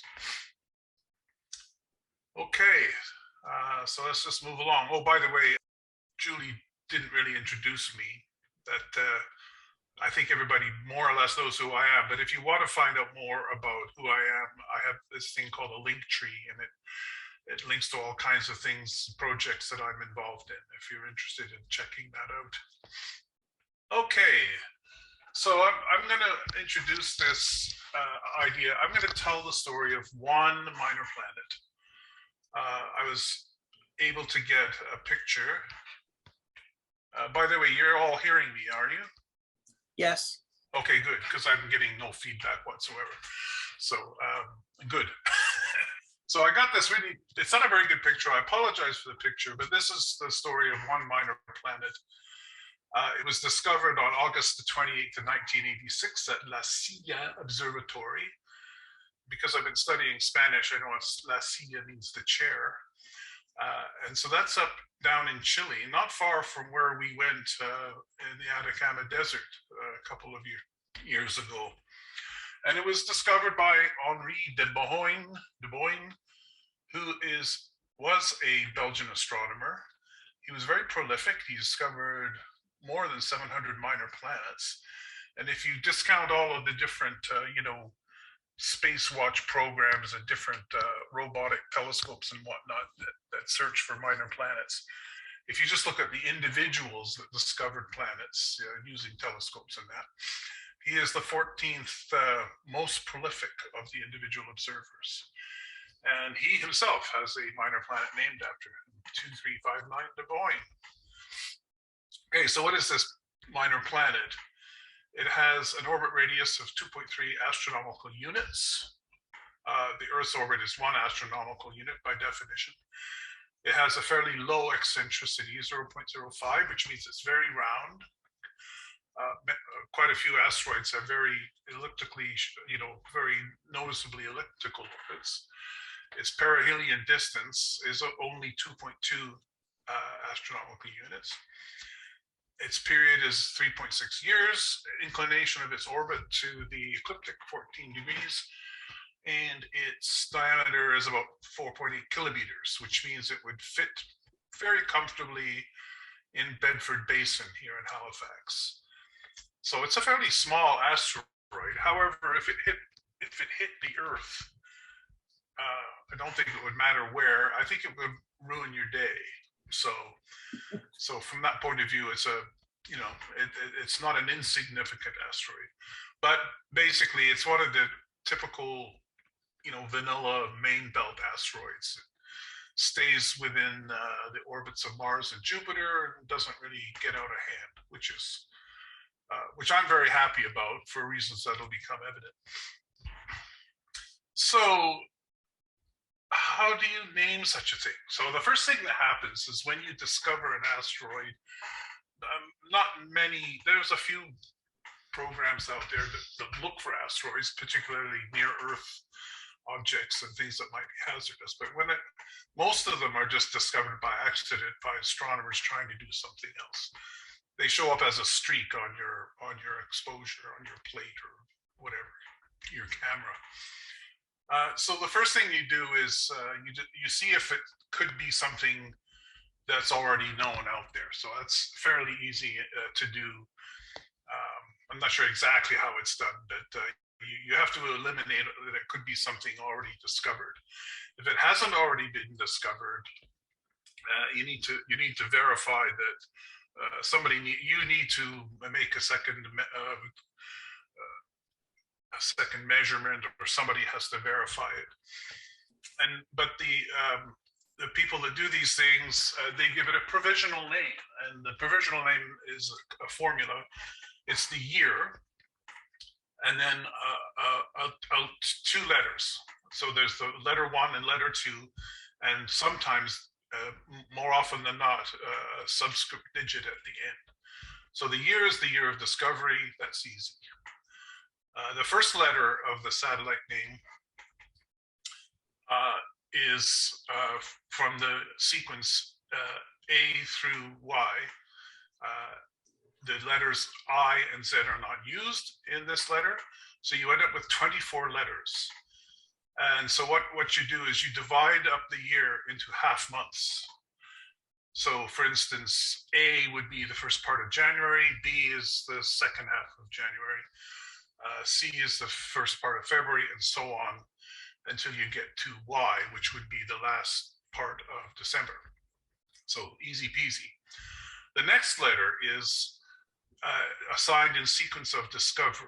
So in those 2 week periods, roughly 2 week periods, the first asteroid is given the letter A, the second one is given the letter B, and so on. Now in this case, they use the letters A through Z, and they do not use the letter I. So in this case, you have 25 letters.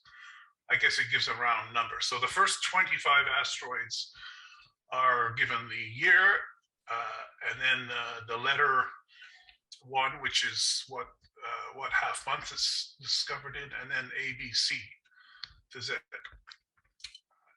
When you get to 26, you recycle those letters, but you add a number. So after the 26th one would be A1, the 27th would be A2, and so on. And you keep on doing this ad nauseum. So when you figure out from the discovery date and all the other asteroids and minor planets that were discovered in that time, the provisional name for this minor asteroid is 1986 QK2. So the Q is because it was the last part of August, I guess, and then K2, they've gone through the alphabet twice, and they're starting through it a third time. So that gives you some idea of how many asteroids or minor planets are discovered in any 2 week period. There's lots. Okay, so that's the provisional name. And so after it has a provisional name, they keep track of it. And the second name that the asteroid gets is a permanent serial number. And this is only assigned after the precise orbit can be calculated and confirmed so that you can predict future positions. Usually this takes a couple of revolutions around the sun. So that would be, 7 or 8 years, perhaps it would take a minimum anyway for a permanent serial number to be assigned. This is very simple. You just, when you declare it, you just see what the last one was and add one. So the asteroid series, for instance, is 1. And then from then on, they've been numbered. The third name that you could have for an asteroid is a proper name, where you name it after a person, a place, or a thing. And once it has a permanent serial number, the discoverer he or she has 10 years to propose a name. And not all discoverers bother doing that. Some do, some don't. Anyway, you've got 10 years to propose a name. Obviously, you can't name it after yourself. Comets can be named after the discoverer, but not asteroids, not minor planets. So there's 10 years where you can choose something or propose something, and then the working group has to think about it and decide whether it's appropriate or not. So there's a whole bunch of rules. I'm not going to go into the rules. They're all pretty common sense, but you don't name them after your pet cat. Although if Peter Jedicke were here, he would tell you a story about how he managed to get an asteroid named after his pet cat, but the thing was his pet cat was named after something else, so it was kind of a dodge. He was pretty sneaky. So there's lots of rules. I mean, you can't call it asteroid Adolf Hitler or Jack the Ripper or something like that. So there's some common sense rules about what you can name, and there's some ideas and suggestions. And it becomes official when it is published in the WGSBN bulletin, which comes out not regularly, but they come out about once a month. So although some months have had 2, when it's published in the bulletin, it becomes official. And they print the name and the provisional name, and they print the proper name, the serial number, and then they print the little citation that has been used to nominate the name. So in volume 1, number 10 of the WGSBN bulletin in 2021, October the 15th, and history is the drum roll. Drum roll, please. Asteroid 10047, 1986 QK2 was named 10047 David Chapman, 1996 QK2. That is my asteroid. So I'm going to tell you about how that came about. It was a complete surprise to me. I think Paul Gray is listening. He knows the story better than me.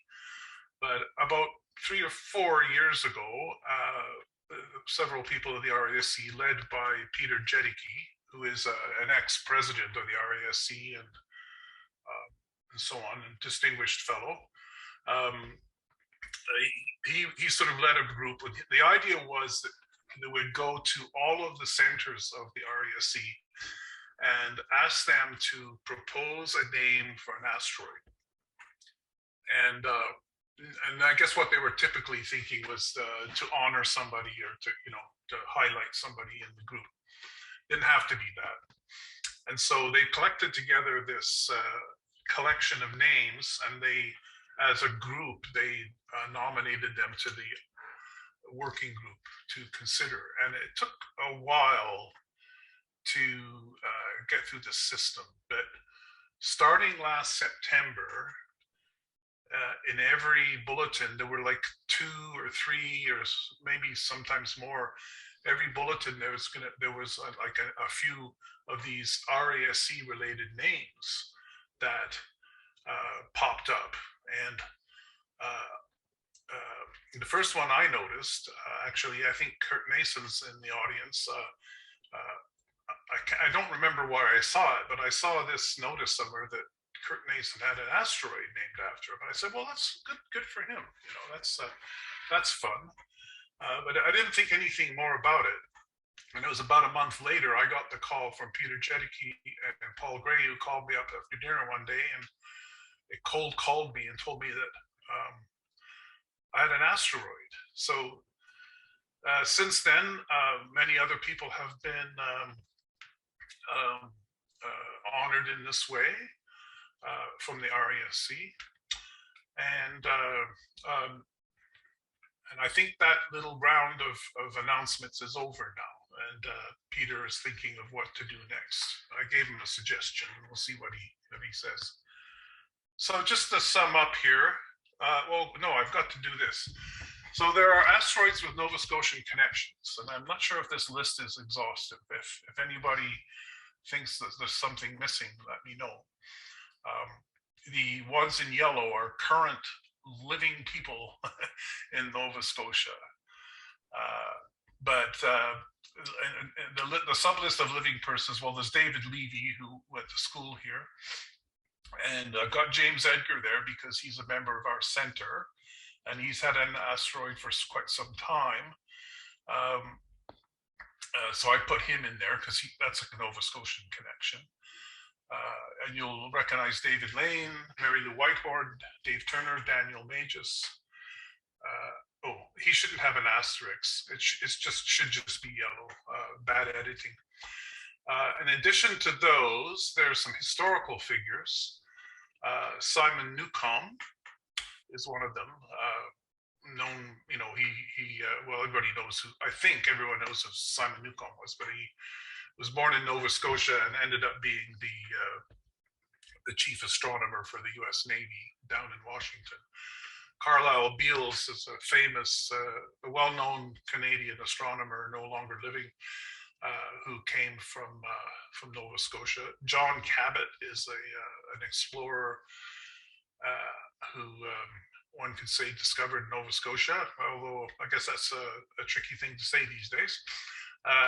Joshua Slocum was the first person to sail around the world alone, although he did stop. It wasn't a non-stop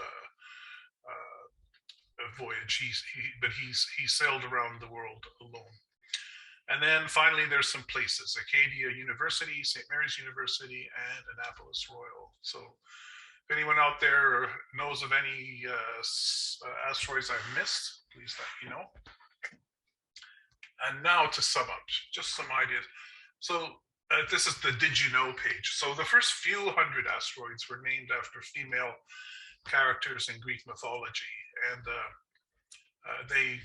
I guess they quickly ran out because there's just so many asteroids out there.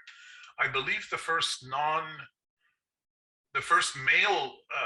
mythological character was the minor planet Eros, which is there's a whole story just about Eros, you could tell.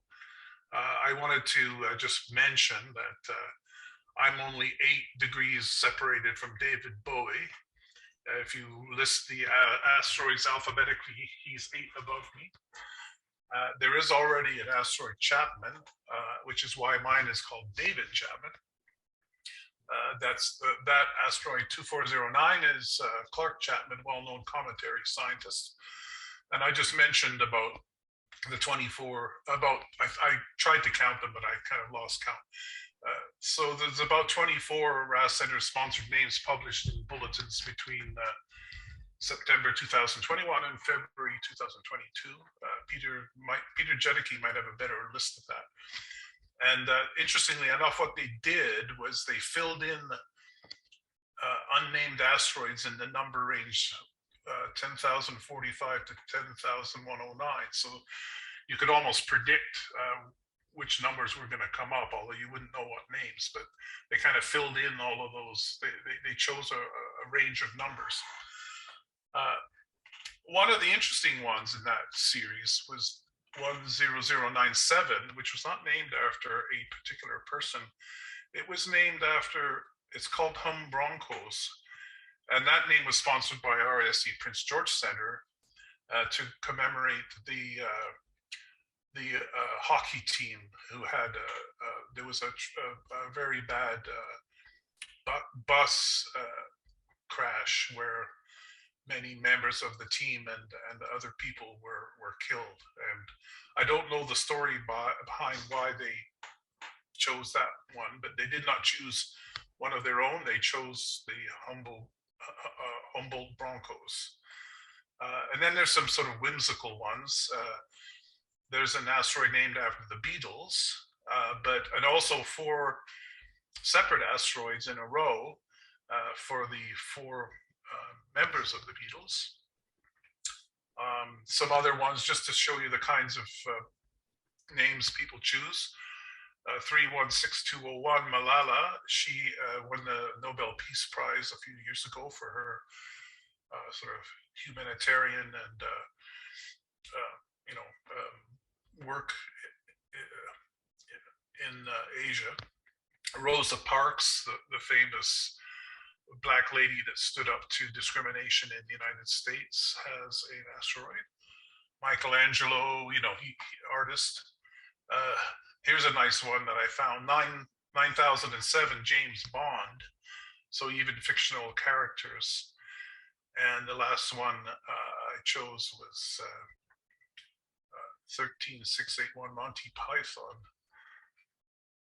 Yeah, so, and any questions about that?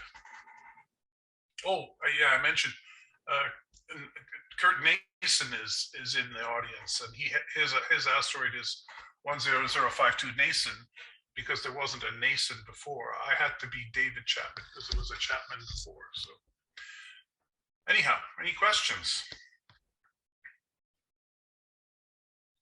All right, thanks so much for this, David. Very interesting. If members would like to unmute themselves to ask questions, or you can put them in the chat, whichever you prefer. Dave, I believe you've missed one in the audience as well, Kim Hay. Oh, well, I did miss Kim Hay. I didn't notice.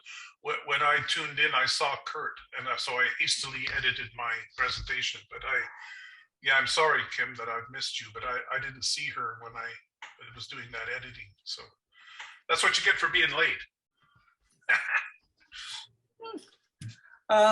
And Brad Filipponi says 9007 was undoubtedly picked for James Bond due to the 007 part. Well, undoubtedly, yeah. I guess they probably had to search around to find a 007 that hadn't been assigned. That's correct. Yeah. I actually complained to Paul Gray that why did they have to put the 4 in mine? I could have been 10,000, 10,007 anyway. So You don't get to pick and choose, David. no, you don't get to choose the number, even if you get your name.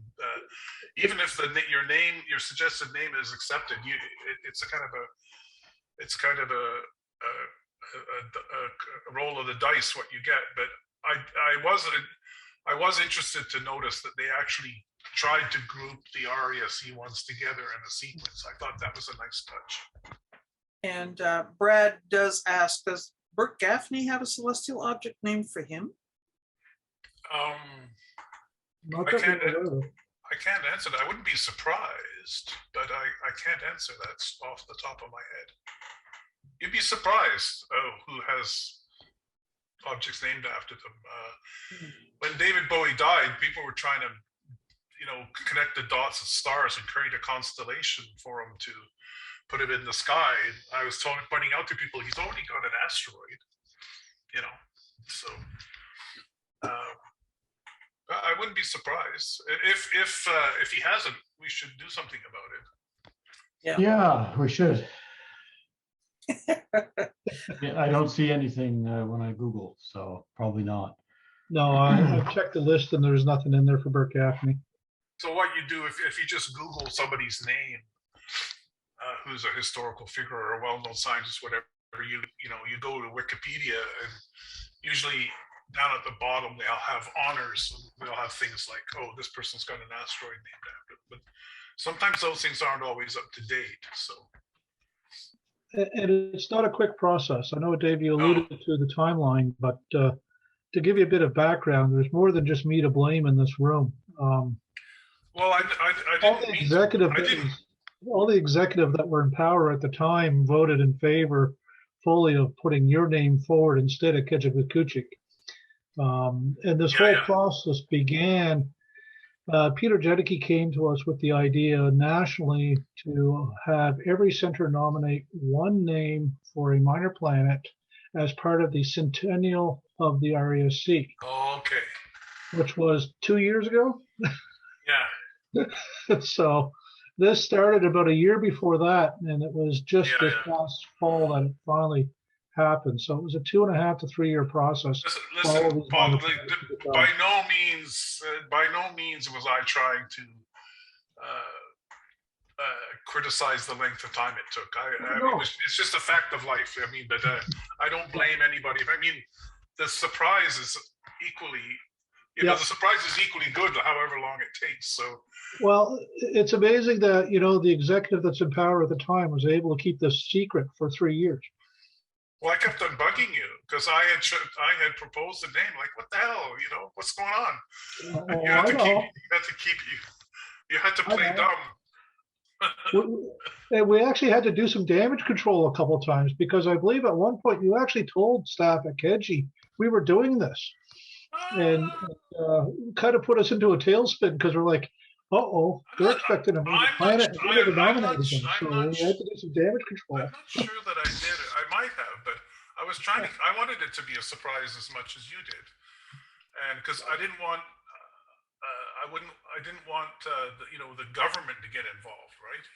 If you're doing this, we have to have it in both official languages and blah blah blah. I just wanted it to happen, and then everybody goes, whoa, So that might come to be. I tried to get that one relaunched, so we'll see what happens. Well, I can honestly say for everybody here, it's an honor to have you get one. It's a lot of fun to see yourself get one. I know I've been involved with a couple now, and having them presented to people, and it's really fun. It's a great icebreaker at parties. Like I was at a resort a couple of weeks ago, and we're sitting around, and they were saying, "Hey, you're the guy that is interested in the sky, right? You're an astronomer or something." I said, "Well, I'm not really an astronomer, like amateur astronomer." And then they say, "But I do have an asteroid named after me." And they're going, "No way!" And I said, "Well, look it up. It's even in Sky Safari. I mean, you can even show it on the little map, no way you couldn't possibly have an asteroid named after you." And unlike membership in the RASD, you can't refuse an asteroid. Once it's named, it's done, right? Yeah, I'm looking into mineral rights. I understand that this, as they named it after me, I guess I must have mineral rights when they start mining it, right? Yeah, there's a Russian rocket ready for you. Yeah, maybe I'll just keep that quiet. Anyway, it was fun doing that, and I think what I'll do next time is I'll do comets, which is similar but not exactly the same. But there's a lot of things to say about comets. Great. Well, thanks so much for this, David. It's quite interesting. I mean, who knew? I mean, we knew they had numbers and letters and all sorts of weird things in the naming, but now we know why they have those numbers and letters. So thank you. I was trying to make it fun, not boring. Yeah. So I recognized the peanut shot, so I knew you were going to be talking about David Chapman. Any case, thanks again. That's a new peanut shot. Yeah. Next up is our resident poet, Paul Heath, who also happens to be our outreach chair. I'm going to share my screen here with you, and just a second here. There we go. Paul has a poem that he wrote for this month called "Give Me a Tall Ship." You want to tell us a bit about it, Paul, before you start reading it? Well, I mean, I've been into. Can everybody hear me?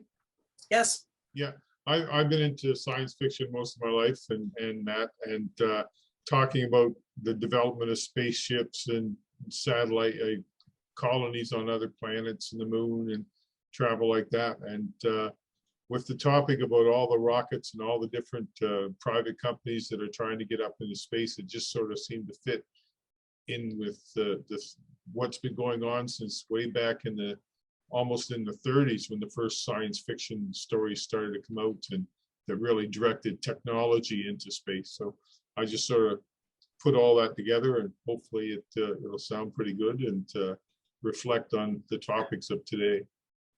So, I'll Okay, there you start go. off. Give me a tall ship. Tall sails unfurl, a solar wind to catch. Outflung the dreams of man, far-flung planets are the shores we seek. Out where the stars our vessel's flight enclose. Tall tales upon the pages lay, our spirits flung flung towards the skies. From Wells and Asimov, Heinlein and Clark, man's inventiveness expands.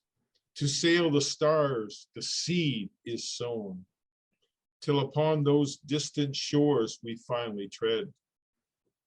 It was our goal to follow birds and maple keys, de Rosier, Montgomery, and Wright. Up to the clouds they led the way. Then brief the hesitation. On to the moon we drove. At rest we float above our world. We endeavor, seek now our journey's path. Robots before us search near worlds. Large eyes seek those far, far distant shores. Our minds return to pages read. All I ask is a tall ship and a star to steer her by. And we will sail between the stars, till man upon those far, far flung distant shores, a true foreigner becomes. Try to keep the politics out as much as possible. But I hope that sort of captures the feeling of all the different companies and the different people heading to space. And that was a beautiful poem. When I read it, I knew exactly what you were talking about right from the first few lines.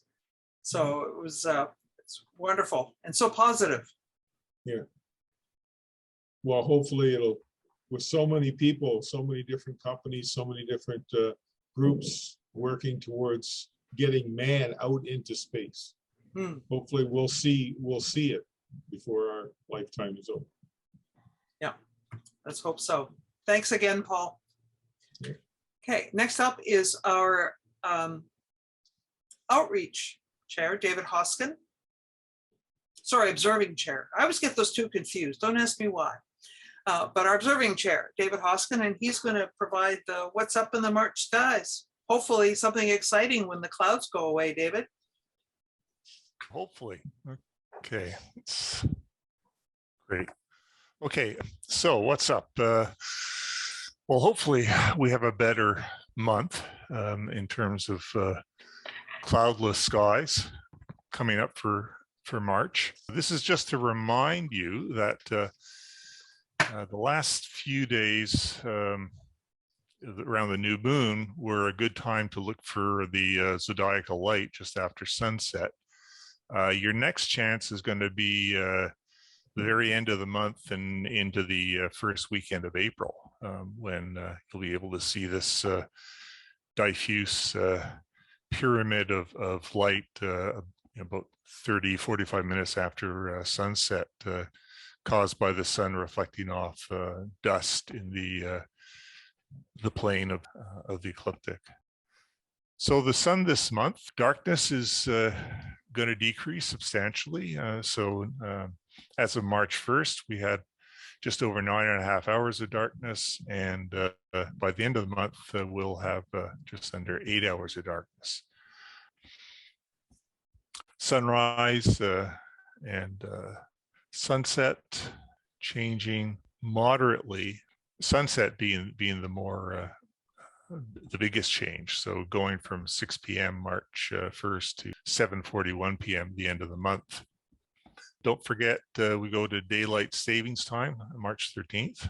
So those of you that image and use the Celestron or the Skywatcher apps for guiding, remember to change your setting in those apps to daylight savings time. Otherwise, you'll be an hour off.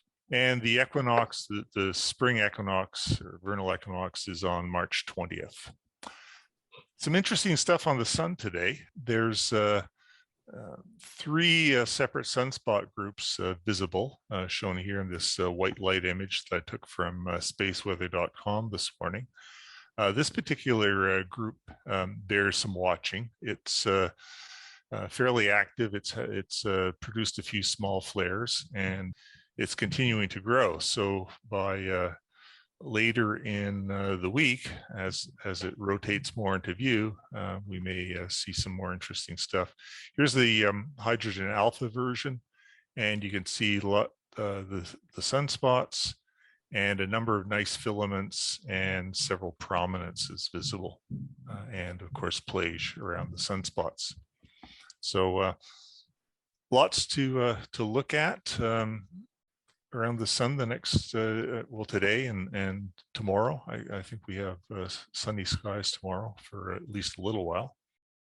This is pretty cool. This was posted on spaceweather.com. It's a time lapse that was taken by an amateur astronomer, Alexander Golichtek, from Germany.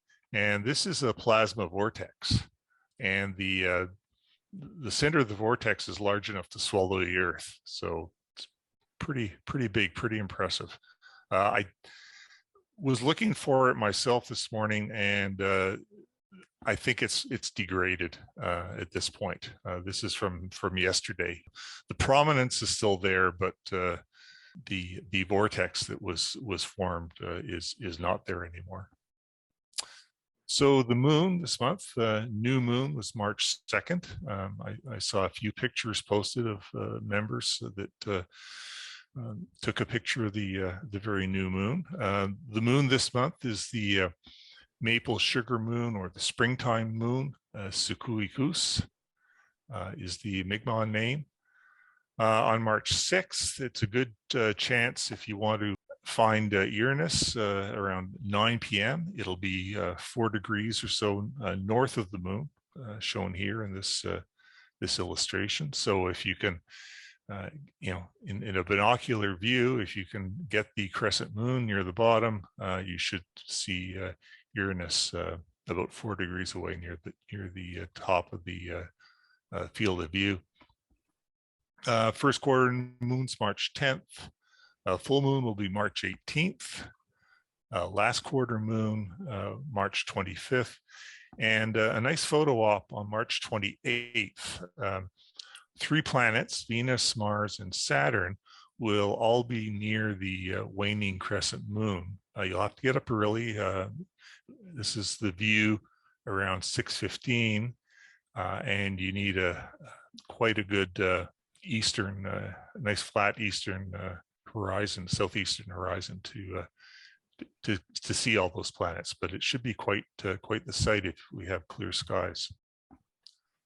Explore the universe, things that you need to check off to see on the moon, different mare and craters. Around the time of first quarter is the best time to see things around the terminator and the center of the moon.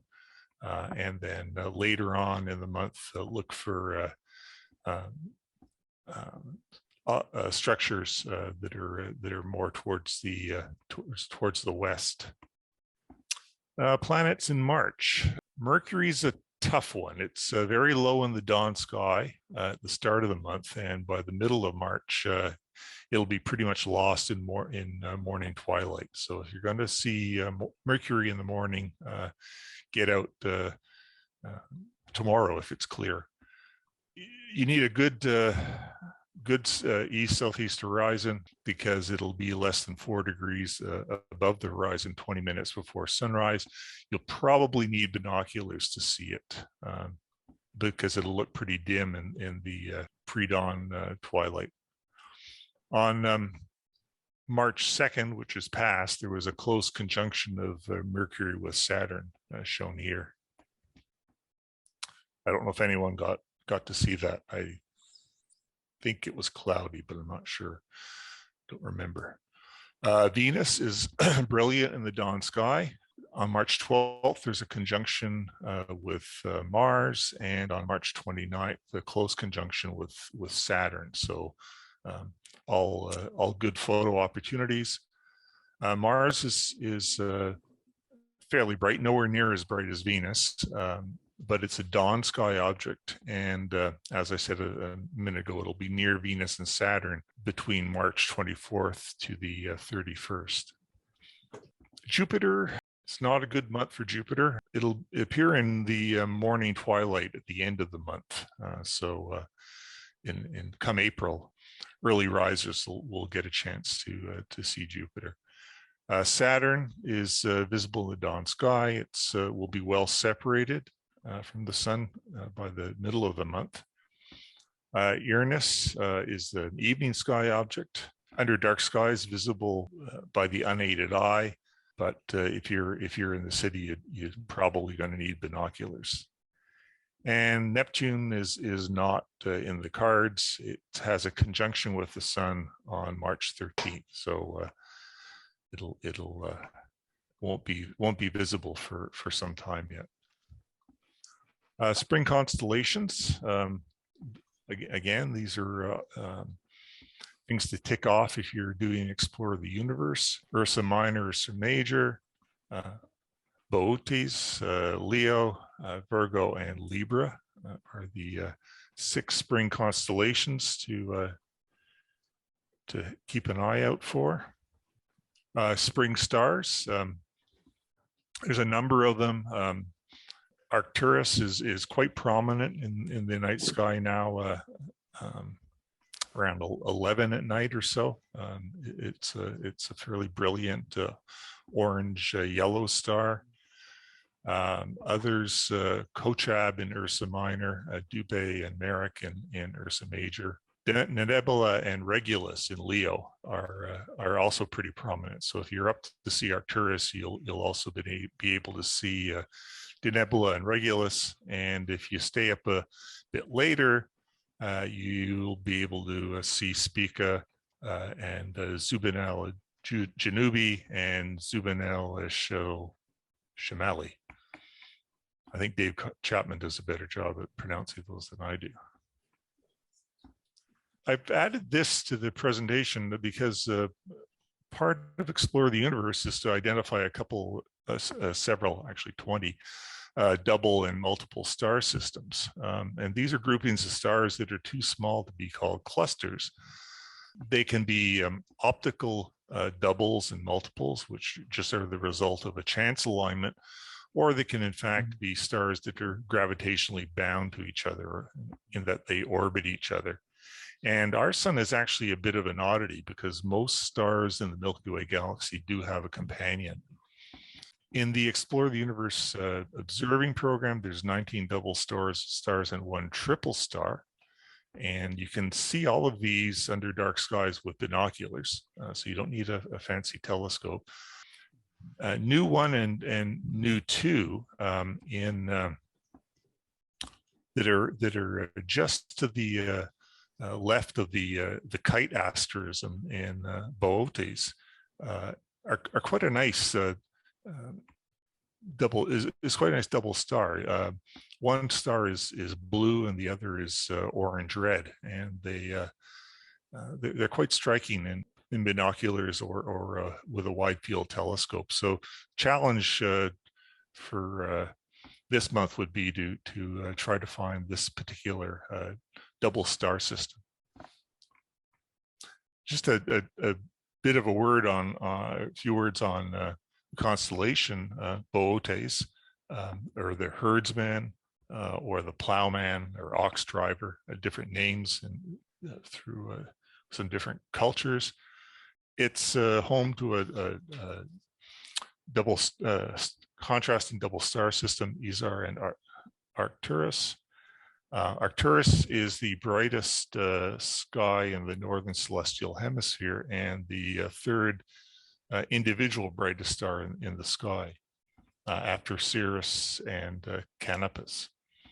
Now, the interesting fact about Bootes, this constellation has 5 stars with known planets, but it doesn't contain any Messier objects. Deep sky objects to look for in the Explore the Universe program are Messier 5, which is a globular cluster, Messier 44, which is an open cluster, and Nalat 111, which is another open cluster.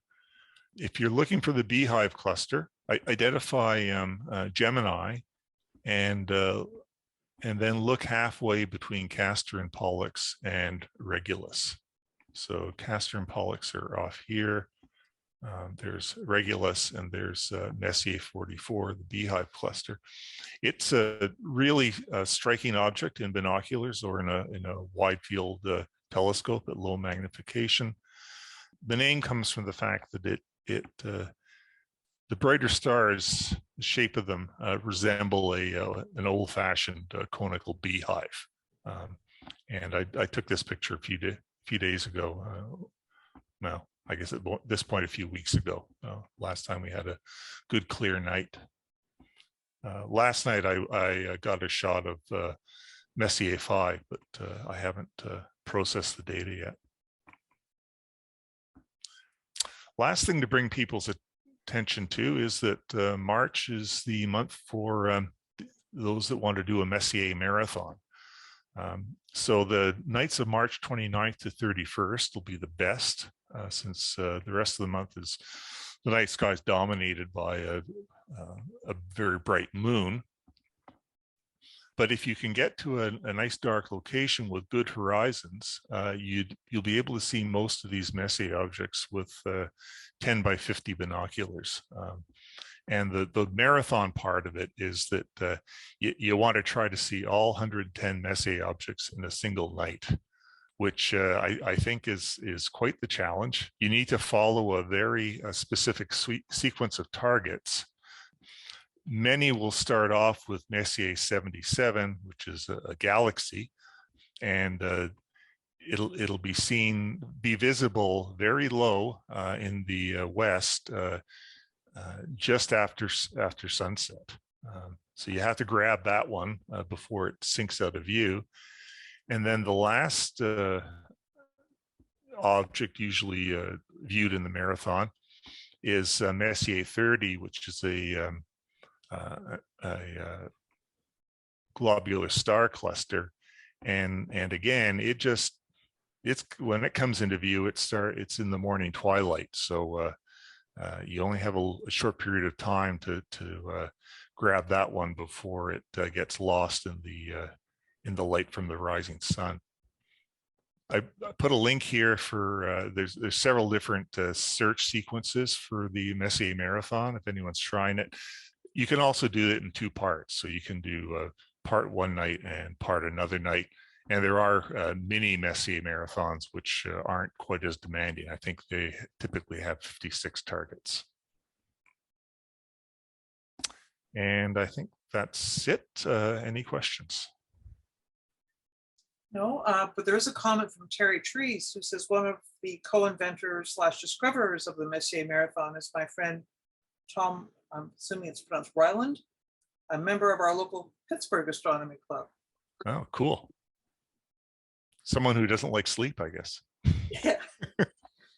Yeah, there are several resources out there as well that deal with the Messier marathon that people can acquire, and certainly they can go online.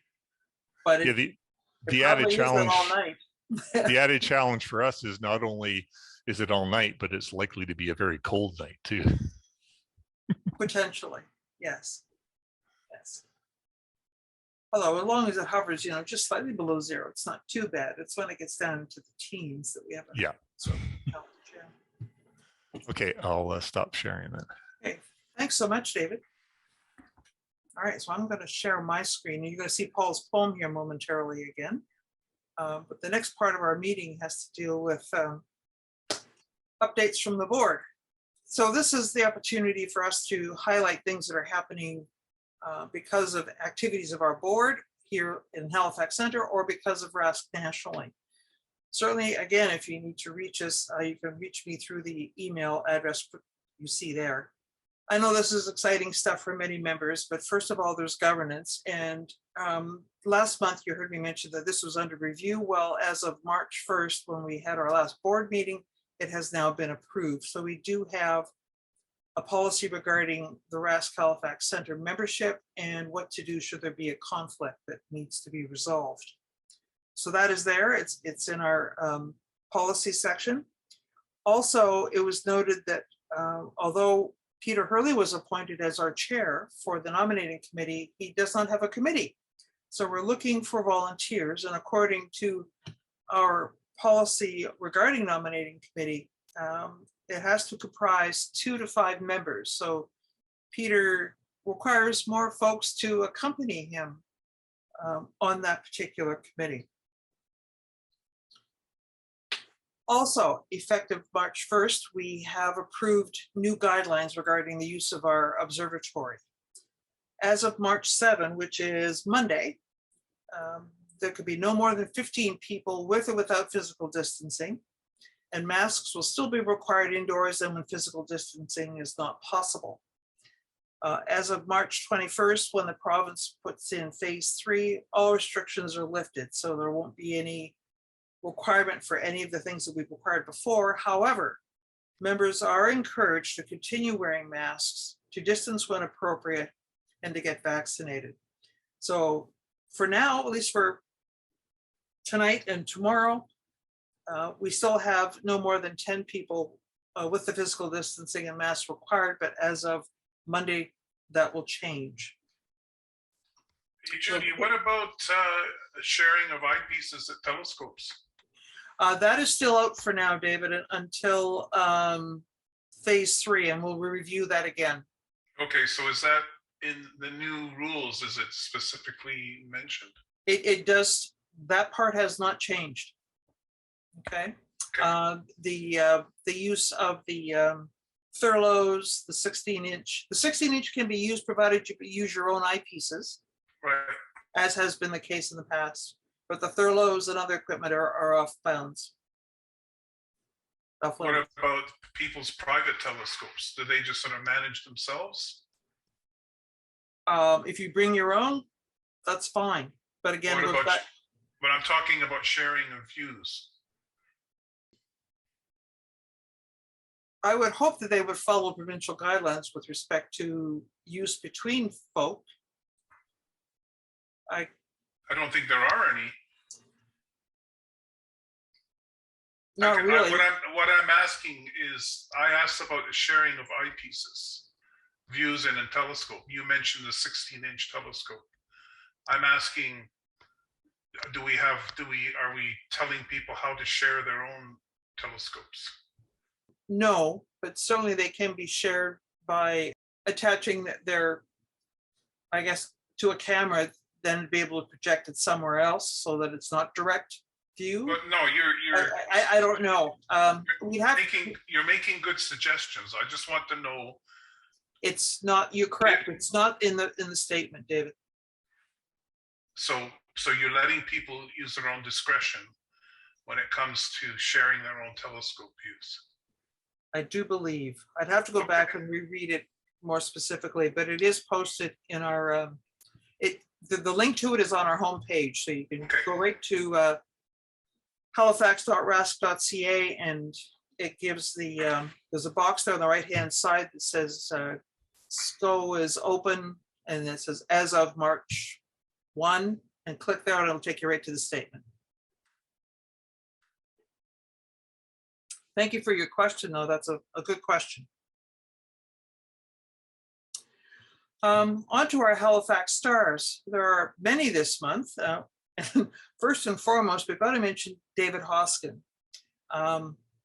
He's been in quite a few places lately. On February 6th, there was a solar prominence that he photographed that was in Earth sky. He was on Live at 5 on February 11th to talk about the perfect solar picture. And that was an amazing presentation. So good one, David. And also in Sky News in the March-April edition, which is at a special travel edition, and there was a section in there called Skies Across Canada. And Fiona Morris, one of our youth members, her photograph of Five Islands Provincial Park is included there. And it is a phenomenal place. If you haven't visited there before, you should. It really is great. And congratulations, Fiona, on a fabulous picture and the acknowledgement. And then if you go into Skywatcher, into their production, they have a guest blogger and a newly minted brand ambassador. And if you don't know this by now, you'll know that it's Fiona. So congratulations. And there's her famous picture of Rails to the Sky. Congratulations again, Fiona.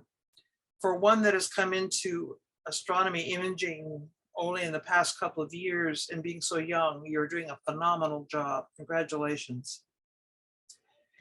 And then we have John McPhee, our copy editor for Nova Notes. His photograph and a mention of him was in a Chronicle Herald edition on February 26th by John DeMont. And speaking of Nova Notes, the latest edition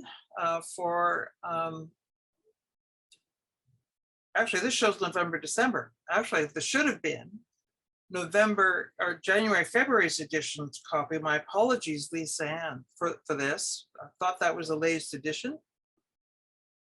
But the January, February Nova Notes is now posted online. And the deadline for submissions to the March, April edition is April 23rd. And make a special note that Lisa Ann is the editor and John McPhee, as I mentioned earlier, is our copy editor. And if you wish to submit photos, sketches, articles, please email our editor at novanoteseditor@halifax.rasc.ca.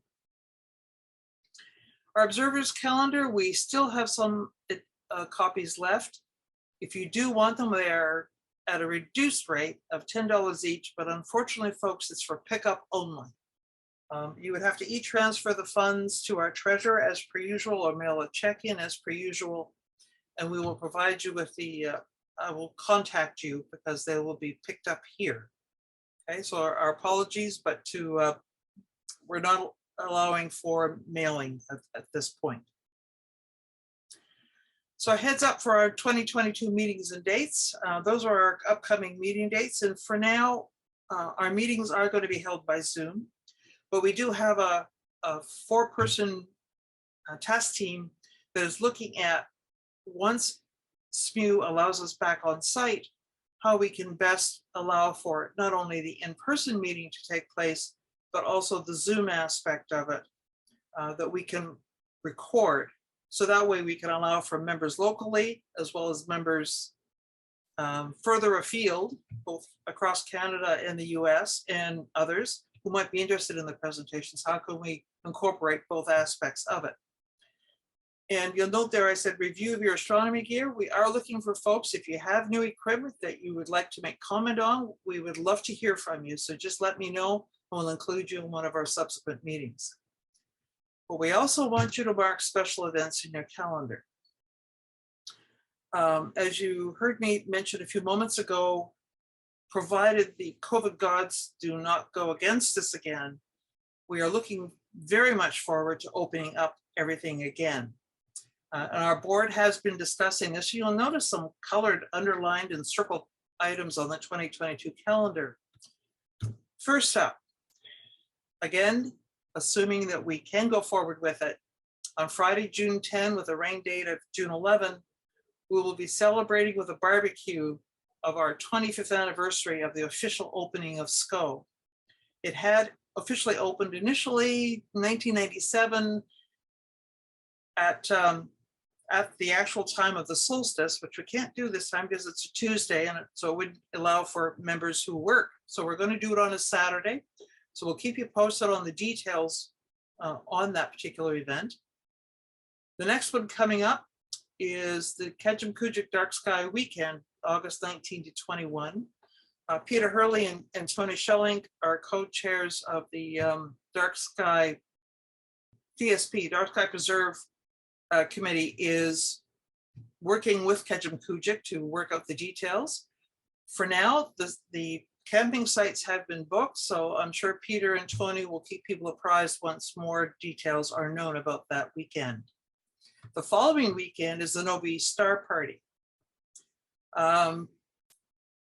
We are still working with the Smiley's Provincial Park to determine whether or not we have access to the park on that particular weekend and what the particulars will be. So for now, this is in fact, all these dates are tentative for various reasons, but this one in particular as to whether or not the provincial park will allow us on site and then to go forward from there. In the interim, I would like to request volunteers for our planning committee.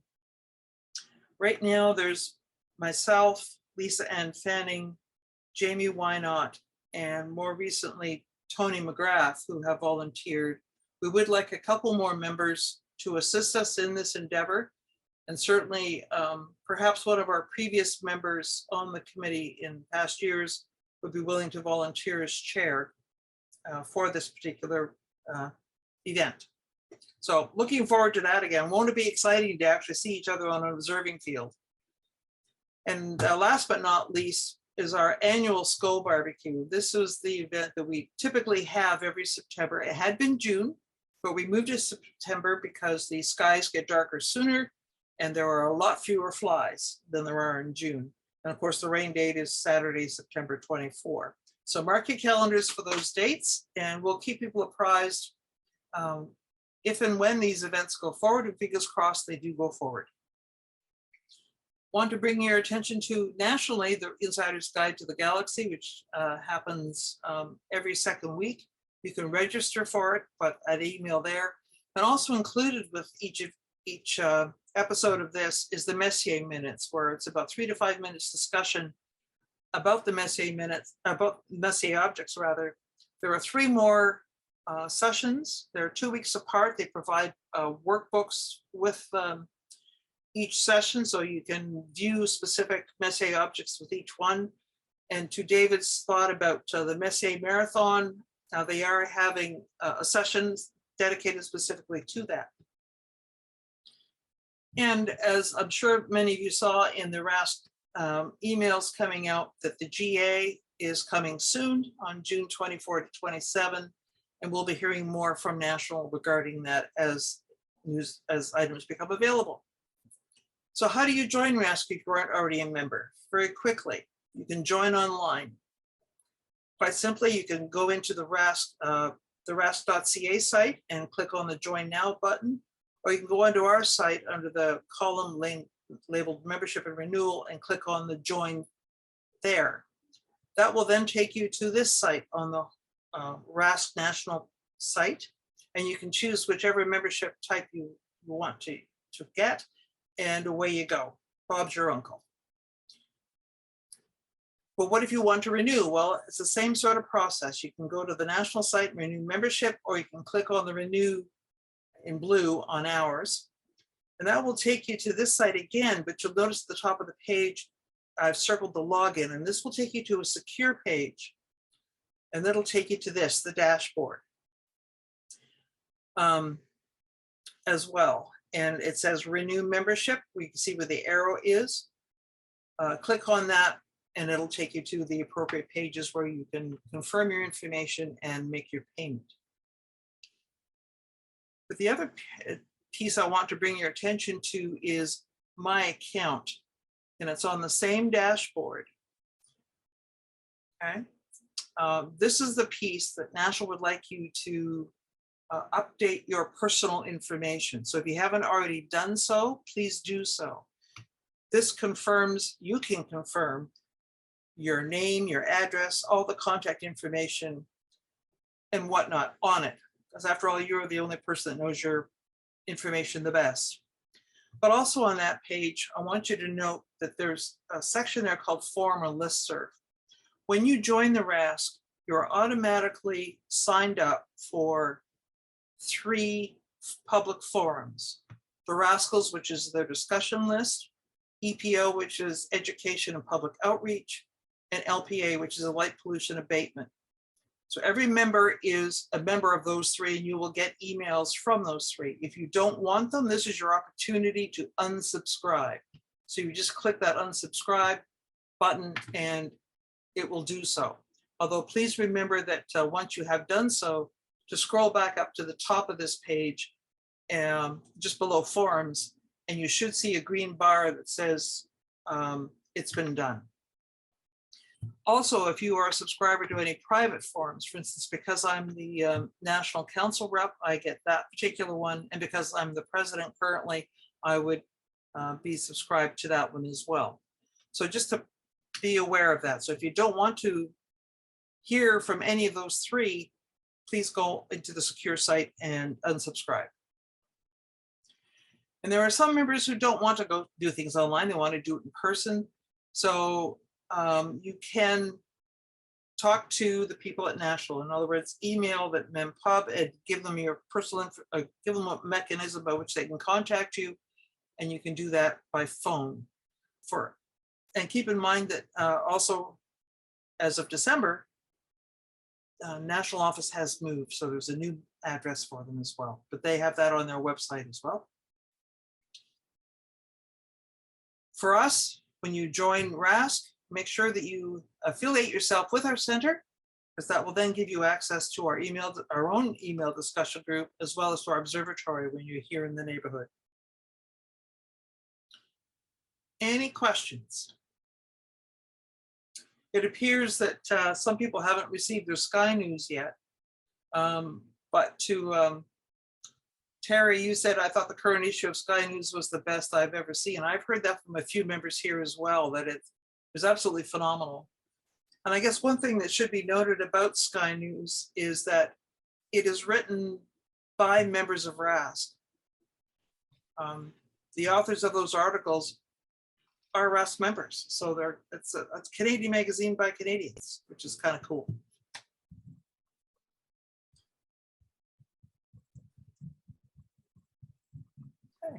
Well, given there aren't any questions, I thank everyone for attending. Hope to see you next month when David Shuman will be joining us for part 2, and we look at the international scene with respect to space race and our usual list of suspects. So thank you, everyone. In a moment, I will stop recording, and those members and guests who would like to remain with us are welcome to do so, and it is not recorded. So thanks again, everyone.